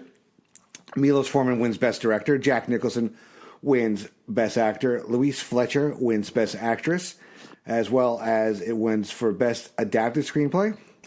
Other Oscar winners that year included George Burns for The Sunshine Boys, Lee Grant for Shampoo, for Best Supporting Actress. George was Best Supporting Actor. And Best Original Screenplay was Frank Pearson for Dog Day Afternoon, which I actually saw. Another great movie. I saw that. The host of the the ceremony that year, Walter Matthau, Robert Shaw, George Siegel, Goldie Hawn, and Gene Kelly. Wow. Now, back to Cuckoo's Nest for a second. It was the second of 3 films to date to accomplish that feat of sweeping all the major categories. The other 2, It Happened One Night in 1934, which I've seen, very good movie. In 1991, The Silence of the Lambs. So those are 3 movies in the history of cinema who have swept those Oscars. Mm-hmm. Before we get to the top 10, let's mention some other movies released. In 1976, this one is on my shame list, Taxi Driver. I have all these on my shelf, Mr. I know. Well, when I have time. I got to bring them over to the house. I host 11 Teen podcasts. Come on. Well, that's what happens. 11 Teen. Is that the name of the movie that you saw? Yes. Or didn't see? Mm-hmm. Yes, that's how many my shame list is big. The original Freaky Friday. I remember that. Yeah, Logan's Run. I have that on my shelf, too. Marathon Man. Mm-hmm. Mother, Jugs, and Speed. Which, you guys ever heard of that one? Mother Jug sounds like a porn. Mother. All right, there's the cast. It was nicknames of the cast members. It was about ambulance crew. I think we had it. I don't know. I remember looking at this for some kind of research for one of our bios. I think Mother was played by Bill Cosby. Raquel Welch. Raquel Welch was Jugs, and Speed was a very young Harvey Keitel. And then also coming out that year was Gator. Scott's movie. Well, go ahead, John. Which one was Jugs again? Was Bill Cosby? No, he couldn't get his fill of Jugs. No, he tried to drug. He was Jugs. Speed. Was he Speed? He tried to drug Jugs. He was drugs. Oh, so he was Speed. He was Speed. Are you stunned? All right, delete that. No, it stays in. Needless to say, Fat Albert was not on in Dr. G's house. My dad did not like Bill Cosby. And he was right. So. Any more porn for us, Andy? Sure, why not? Give it time. Scott, The Omen came out in 1976. Oh, tremendous movie. Oh, my God. I have the trilogy on my shelf in the other room, the horror shelf. Omen is a tremendous movie. Lee Grant, Gregory Peck. I never thought I'd see Gregory Peck in a horror movie, but poof. The Omen, it's not as good as The Exorcist, but it's just as fucking scary. It's close. I think I like The Omen a little better. Really, Johnny? Yeah, yes. I love The Exorcist, but The Omen gives it a run for its money. It's a tremendous movie. The second one was really good. The third one, when he's older, is not as bad. It's okay. And then after that, they shit the bed. They did another one later on in the 80s, but that's the one with Damien, right? With the dogs. Yeah. Damien. Omen 2 is the dogs. Right. The third Omen is Sam Neill, is a grown-up Damien. Put the dog down, Damien. And a movie we're going to talk about next year probably because of at the Academy Awards Network. Oh, tremendous movie. Mm-hmm. Peter Finch. Mm-hmm. I'm mad as hell, and I'm not going to take it anymore. I love it because it's about television. It's about the media. William Holden, Faye Dunaway. That's a tremendous movie. Mm-hmm. Murder by Death, which is was that was Peter Sellers movie with I guess famous the crime solvers, whatever they call it. I don't know, whatever. I can't think of it right now. But they're famous investigators. And Peter Sellers was in a porn. That's why you're confused. Yeah. This isn't Talking Pop. Come on. The Man Who Fell to Earth, The Shootist, one of the funny Gene Wilder and Richard Pryor pairing. Well, go back a minute. You're passing something very important here. The Shootist was actually John Wayne's last film. Yes, sorry, I didn't mean to breeze past that. Do not disrespect the Duke, even if he wasn't important. Yes, and Man Who Fell to Earth, by the way, was David Bowie. The Shootist was actually John Wayne's last film. And he would die a couple years later. And it's not a bird movie. For shame. For shame. And then we have Silver Streak, which I was saying, which is a Richard Pryor, Gene Wilder comedy. Tremendous movie. Funny. And then speaking of last, Family Plot, which was Alfred Hitchcock's final movie as a director. Yeah. Yes. I remember that one. Mm-hmm. Yeah, that was the last time, he had his little in-joke where his cameos, and he appeared as a silhouette. And on that one, so yeah. So into the top 10 box office. Now, there were some nature films. I got rid of them because nobody wants to talk about that. But number 10, The Outlaw Josie Wales, one of the spaghetti westerns there. Clint. Mm-hmm, Clint. Carrie, another one up your alley there, Mr. Criscuolo. Fucking amazing. Mm-hmm. That's probably she hosted SNL probably the week it came out. Yeah. A very young John Travolta. Mm-hmm. William Catt, who would, of course, be on The Greatest American Hero when I would fly around the house in my cape. And Karen Allen. Not Karen Allen. Yeah, Karen Allen. Nancy Allen. Not Karen Allen. Karen Allen was Raiders of the Lost Ark. Nancy Allen. Mm-hmm. And a tremendous performance by Piper Laurie as Carrie's mom, who was a fucking wackadoodle. Great Stephen King. Classic Stephen King. Mm-hmm. Oh, your dirty pillows are showing. Yes. It was a great, yes. Then, of course, it was a controversial scene where Carrie gets her period in the shower. And I think they throw I mean, you want to talk about cruel. I mean, she's sitting there crying in the shower because she doesn't know what's going on. She's like, blood's coming out of places and she doesn't know what's going on. And they throw tampons at her. And, it was fucking brutal bullying there. But, tremendous horror film. Tremendous. Yeah, that's and then the Pink Panther Strikes Again, which was a great Inspector Clouseau vehicle. One of my favorite lines from the entire movie when he talks to the hotel clerk. He goes, "Does your doggy bite?" He goes, "No." He bows down to pet the dog. Nice doggy. Dog bites and barks Clouseau in the hand. "I thought you said your dog did not bite." "That is not my dog." Great movie. Also, when he whacks the piano, and the lady's like, "My God, that was a priceless Steinway," and he goes, "Not anymore." Kids today don't know the greatness of Mr. Sellers. Number 7, Silent Movie. A lot of fun. Did we talk about Silent Movie before? Yeah, we did. We talked about when we talked about Spaceballs. Yeah. The one person who had the line. We can quote it. Yeah. Yes, I just did. There you go. No. Now we have the great story of Mr. Buttermaker in The Bad News Bears. Chico's Bail Bonds. Chico's Bail Bonds. Dun, dun. Every time, like I'm at a like my softball team is doing bad in the field, I just turn to somebody next to me and go, I feel like I'm on the fucking Bad News Bears. What the hell's going on here? I just hear that theme in my head. That's Scott's whole softball career. What are you talking about? That's the 2019 fucking Encompass Digital Media team. That's fucking Chico's Bail Bonds on the back of our jerseys. Yeah, that was the last 2 years of A&E softball. Trust me. When you're playing shortstop and you just look at your first baseman and you just shrug your shoulders, watching the outfielder run the opposite way the ball is flying. Johnny, come on, Johnny. What's the best quote in the movie? Bad News Bears. I don't know which one. Lean into it, Stein. Oh, lean into it, Stein. Yeah. Oh, there are plenty of lines, especially Tanner lines we can't say on the show. No,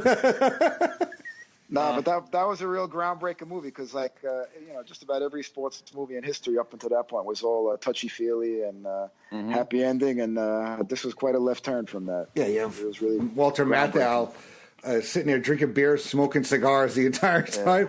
Ahmed. Well, and also very well, it's also the first movie. I'm not just saying this because G's on the show, but it was like one of the first baseball movies where like a team named the Yankees were the bad guys. Yeah. And you had Vic Morrow, who was the fucking douchebag father manager, and he fucking smacks his kid in the mouth because he fucking gave up a hit or some shit. And yeah, that was actually groundbreaking. That like a parent would be such a dickhead, but yeah, that was. Never should have remade it, but of course they got to remake everything because nobody has an original thought in their fucking head. Yeah, and every time there's a show off on softball, it's like, who do you think it is? Kelly fucking Leak over there? What's going on? Yeah, a little harder, huh? Yeah, maybe I should pitch with a cigarette in my mouth. Maybe I'd do a lot better. Anyway. Couldn't do worse. Anyway, no. Anyway, number 5, The Enforcer. Tremendous movie. Mm-hmm. The third of the 5 movie run for Dirty Harry. Mm-hmm. Trying to remember which bad guy was in that one. I don't know. I didn't see that one. I don't remember. Dirty Harry was Andrew Robinson, the killer. We watched that, Jay, a while back. Magnum Force was the cops, the rogue cops on the motorcycles. They killed the pimp. I'm trying to think who the bad guy was in The Enforcer. I can't think of it. Anyway, great Dirty Harry movie. Great gun too. Was it DiGiorgio? Captain McKay, Bobby Maxwell. Just reading now the names here. I'm looking at the IMDb. It was good. It was a solid movie. Mm-hmm. Tyne Daly, I think, was in it as like a female cop, which at the time was kind of unheard of. And then Dirty Harry would take a breather for a few years because I don't think Sudden Impact came out in like 82, I think, or 83. Yeah, but great movie for Clint. Then we had the second. Was it the second King Kong movie? This is the Jeff Bridges, Jessica Lange vehicle, which I remember seeing as a kid. And I think it scared me a little bit because I remember not wanting to sit in King Kong's hand at Universal Studios a couple of years later or something.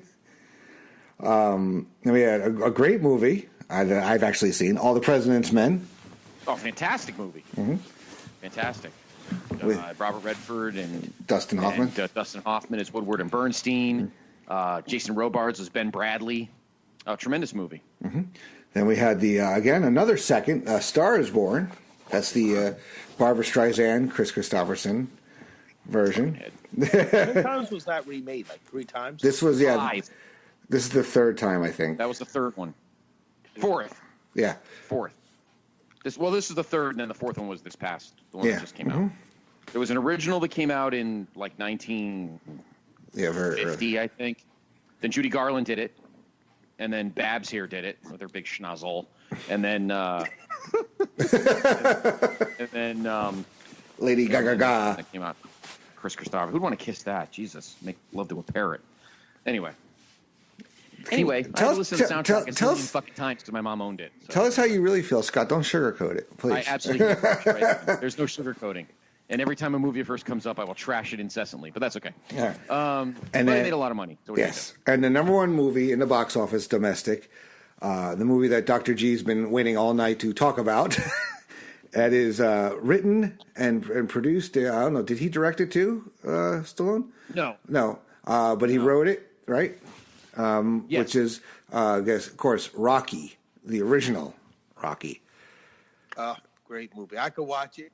If I was flipping on the TV right now and it was there, I'd stop and watch it. From no matter what part of it is, all the Rockies. I love all the Rockies. Obviously, for those, some people like obviously some of the other ones because there's a little bit more action. Obviously, the first one kind of explains the whole story, so it's a little more dramatic. You don't really, the main fight scenes obviously at the end. You have the fight in the beginning when he fights Spider Rico, but I don't know. It's a classic. I think. How about you guys? If you're flipping through the stations and you see any of the Rockies on, will you stop and watch it? Yeah, absolutely. Oh, no doubt about it. Even Rocky 5, as deplorable as it is, I would definitely leave it on. I haven't seen anything past 4, so I kind of checked out. I still have to watch Creed. Again, that's on your shelf, I know. I'll borrow those one day. But oh my God, do you watch anything that's not animated? God, grief. I go see superhero movies too. Ugh. Hey, I saw that zombie movie that came out 2 weeks ago. I hated it, but okay. Anyway, sorry, G. Talk about Rocky. I mean, just think about. I mean, Sylvester Stallone. I mean, he's obviously made other movies and stuff like that, but this is what he's known for. And the guy was down to his last dollar, and was able to get somebody to. I forget what the budget was for the movie. I want to say it was like $1 million, maybe. Let me see. It was a very low budget. I know he had a really, really, really tight budget, and wound up becoming a classic. I mean, I do remember seeing it when I was younger. $1 million. $1 million. So it was. And it made 225. I mean, literally, I think I think he had to get rid of his dog. He was trying to sell his dog. It says here in the trivia. Yeah. So I mean, just amazing. And I don't know if anybody's seen, like, on Facebook, you see on these things. I guess the turtles, Cup and Link, that were in the movie are still alive. Oh, jeez.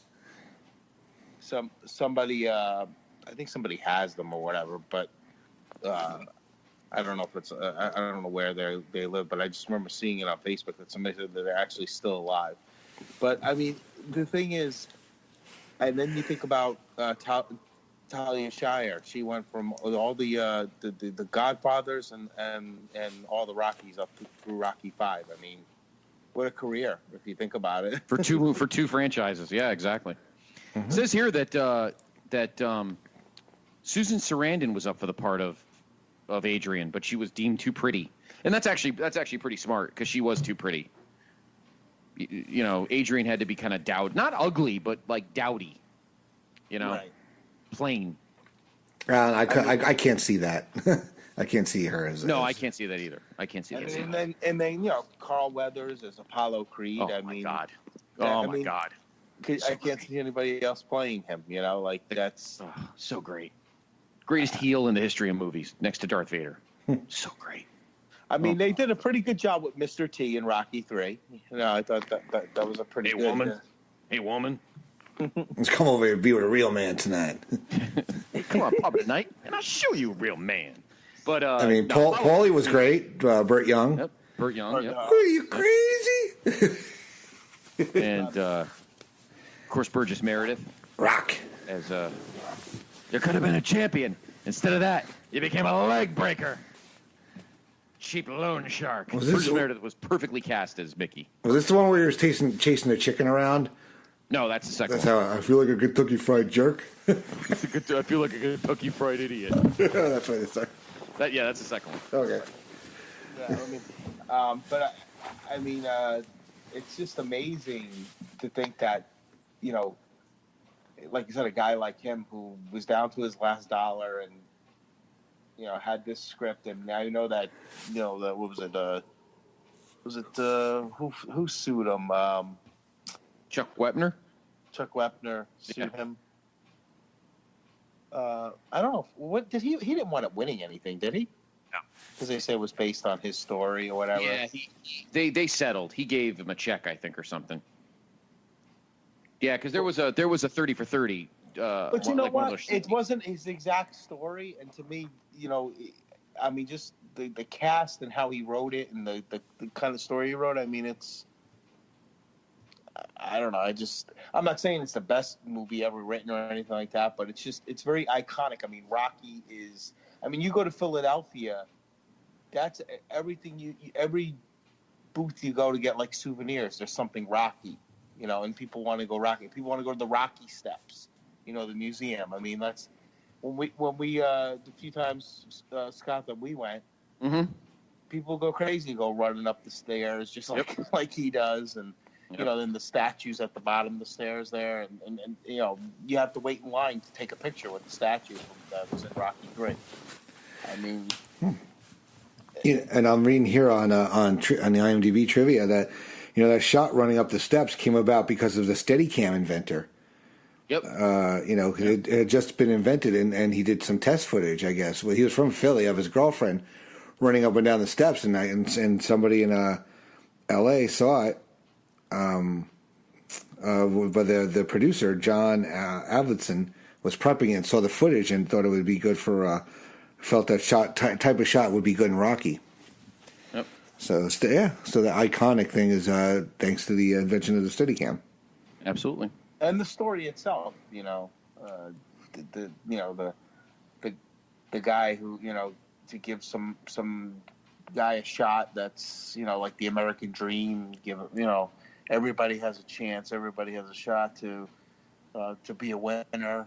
The theme of it is iconic, and I mean, to me, it's one of my favorite sports movies of all time. And I named my first dog after the movie.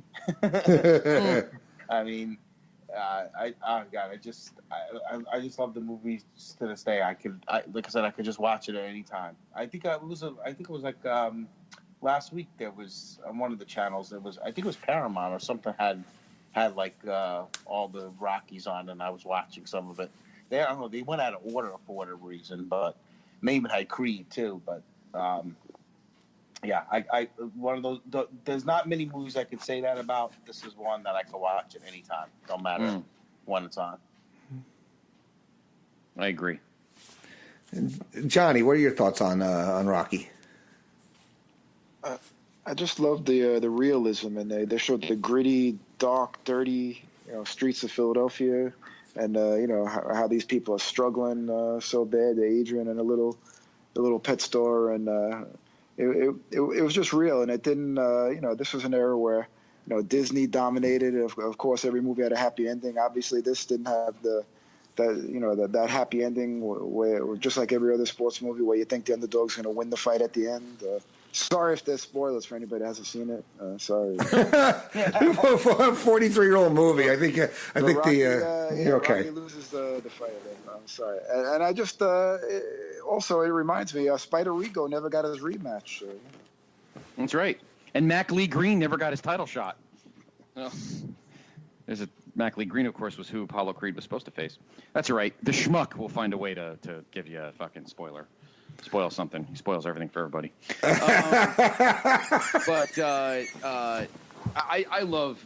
I love Apollo Creed. My favorite nickname all time, the Count of Monte Fisto. That's just so fucking great. Just so great. Carl Weathers was perfect according to the story, they wanted actual fighter Ken Norton to play Apollo Creed, which would have been fucking a disaster. The big thing for me about Rocky was the casting. The right people were in the right spots. You couldn't have asked for anything better out of any of those guys. Burt Young is fucking fucked up Paulie. He's a fucking sack of shit. And, Adrian was perfect Adrian, Apollo and Duke and Spider Rico and Gazzo and Gazzo Rosero. And of course, the greatest guy of all, probably the guy with the best line of the movie was probably Gazzo's driver. It's so politically correct, but literally one of the funniest lines in the history of cinema. When Rocky's talking to Gazzo. You guys know where I'm going. About his first date with Adrian, he goes, "Take her to the zoo. I heard retards like the zoo." Arguably one of the fucking most hilarious lines ever, and it's so bad, but it's so great. So great. But I agree with Jay. It's not my, believe it or not, after all of the movies, it's not my favorite Rocky. My favorite Rocky is Rocky 3, but you can't have a Rocky 3 without Rocky, though. No, there's no doubt about it. I agree with you 100%. And again, it doesn't matter whether it's Rocky or Creed 2. Any of those movies, if it came on right now, it would stay on my screen. There's no doubt about it. I agree with John in the fact that I like the grittiness of it. The dirty streets of Philadelphia. Like it had that 70s. It just seemed like that was 70s. The big cities were all like that. New York, Toilets. Philadelphia. Yep. And when he's running through the railroad and and there was a realism to it. Obviously, that the boxing itself is, I wish all boxing matches were like that, but but besides that, everything else just had that realism to it, and just you identified you identified with the characters in a different way, and you just you felt yourself rooting for this guy to want to beat the underdog, to beat the champion. Yep. I don't know. I just love it, and you always, and no matter how many times you watch, you always find something different or something you didn't catch at one. I agree 100%. Yep. Certain lines that are said. It's just I don't know. I love it. I mean, I know that a lot of people are not big Sylvester Stallone fans, but when it comes to this franchise, except for maybe 5, that's probably the worst. I thought he did a great job with the whole franchise. No, I agree 100%. And you knew once the movie ended, you knew they were going to do sequels. They wouldn't do one for another few years. Apparently, I guess. We'll get into it when we get to 1979, but. I know Sly had writer's block and that kind of thing, and there was some legal issues, whatever. But it came out of nowhere. I think everyone probably thought A Star Is Born. And, it's the same thing for this year. I think a lot of people thought A Star Is Born this year was going to be like the big movie. And in the end, I think Bohemian Rhapsody kind of came out of nowhere and kind of stole a little bit of its thunder. I think the same thing happened here. I thought, Chris Christopherson and Babs and this whole big fucking thing. And she's replacing Judy Garland and all that shit. And in the end, this movie came out of nowhere and stole the spotlight, stole the show. And I know, obviously, next episode, when we get into the 77 Oscars for the 76 movies, we'll let you know how great it did. But it was definitely one that kind of came out of nowhere and stole the show for some of the other and think about it now, Sylvester Stallone's also doing now wrapping up the Rambo series in 2019. I mean, the guy's 70-something years old. He's still in great shape. It's amazing. He launched the Expendables. I mean, that was yes, he did. That was a 3-film franchise. And Throw Mama from the Train. And Oscar.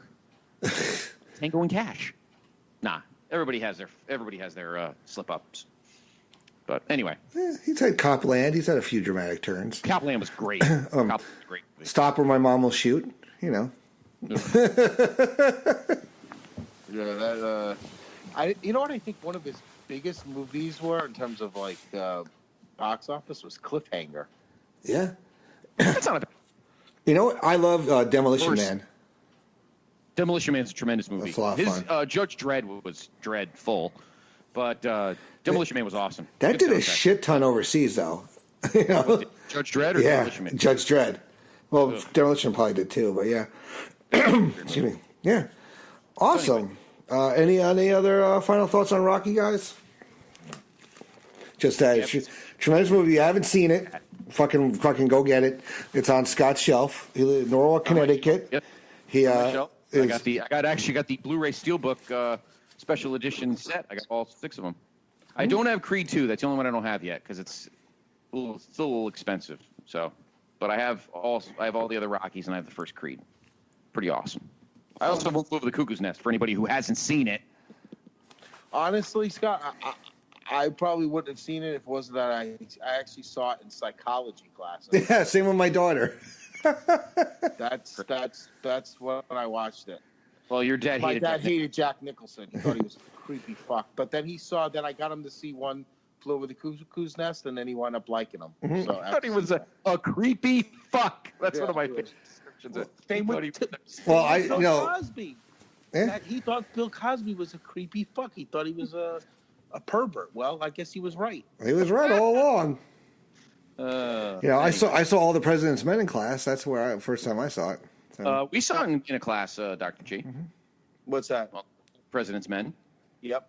Saw that in one of our media classes. Anyway, Rocky's a great movie. Deserves to be number 1. Mm-hmm. Awesome. So that's going to wrap up our look at 76, the bicentennial year. So we'll go around the horn. Scott, what do you got coming up over on Place to Be Nation? Well, we're quiet the rest of the week for the rest of the week for me. I believe I'm going to be with you again 1 week from tonight for another great show. Next week will be another episode of Main Event. I don't know what the hell we'll talk about. You're something. like a podcast crasher. You just show up. No, I'm the crash from the cherry popper. He's the cherry poppin' daddy. Cherry poppin' daddy. Although he's not coming on Great Debate till number 6. No, that's true. That's true. I'm making my Great Debate debut way past. I only needed Jordan Duncan to suck first before I was able to get on. Anyway, yeah, no. Place Me Podcast will be back in a couple weeks. I believe Mr. Zero is cavorting with one of his Canadian friends on the side of the border. But he'll be back, and we'll have another Place Me Podcast coming up. Main Event next week. And like I said, this tremendous show, and then I'll be making my Great Debate debut 1 week from this evening. So, yeah, plenty of stuff on the horizon. All right. Johnny, what do you got coming up? I'm trying to corral the Cowboy into doing an off-season NBA recap show on This Week in Sports. But the Cowboy might be doing a live show from Vegas. He's headed for the UFC 4th of July weekend. So Nice. It'll be hard to get a hold of him, but yeah. That should be fun. Yeah.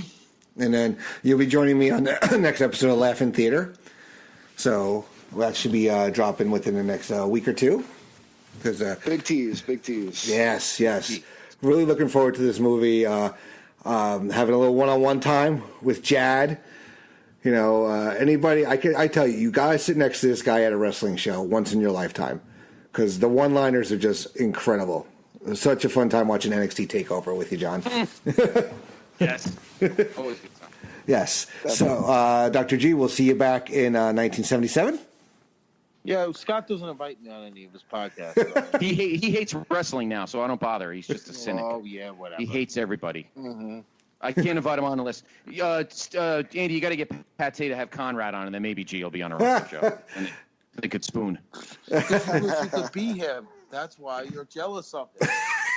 Look at us. Well, isn't the Place to Be podcast all like old wrestling? Everybody jobs. Look, you got freaking Bischoff's back to work. Pritchard's back to work. Come on, yeah, for a company that why? I'm surprised Pritchard's not booking AEW. That's where Conrad's money is. Anyway. Well, according to Vince Russo, it's AEWWE. So. Yeah. I don't know what. Tell you, brah. Talked about that on the show before.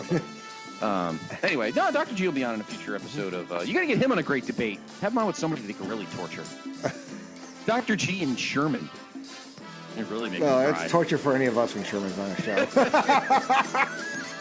How about Mush the Mush? Oh yeah, the Mush. Yeah. We love you, Jason. Mush the spoiler Mush. No, that's that's another pain in the ass place to be named. That shall not be named. God, you can't watch a fucking wrestling show without. Anyway, but for me, let's see. Yes, like Scott mentioned, we have a Great Debate coming up with Scott will be on, as well as Jordan Duncan, and one half of the Hard Traveling Fanboy is Mr. Nick Duke will be making his Great Debate debut as well. Johnny and I will be on Laugh-In Theater. You guys will find out what movie it is when the show drops. We have, we'll be back with 1977 before long, hopefully before the end of the summer, as well as I'm trying to get a Looking Forward, Looking Back on. I'm going to try to get my first sports themed Looking Forward, Looking Back, maybe sometime mid-August, and maybe, just maybe, I may be making the jump over to the other feed. We might see. And guess who would be the guest on the first show of that one? I'll leave it out there for a poll. So anyway, check out PlaceToBeNation.com. Subscribe to all of our feeds. Like the greatest Song of the 80s tournament on Facebook. Go vote every day on our daily polls. Take place in the chats. What else we got going on? We got the greatest WWE match, televised match. Go to ProBoards, Bigelow34.proboards.com to go getting on that project. Check out PlaceToBeNation.com. New articles going up every day. New podcasts going up every day. Plus our 1994 look back project. Every Friday you'll see an article about something that happened in 1994, whether it's sports, movies, music, pop culture, whatever. And I think that does it for about all my spiel. So for Scott Criscuolo, J. Arsenio D'Amato, and Dr. G. George Ribellino, I am Andy Atherton. Thank you for joining us here on Year in Pop, and we'll see you in 1977.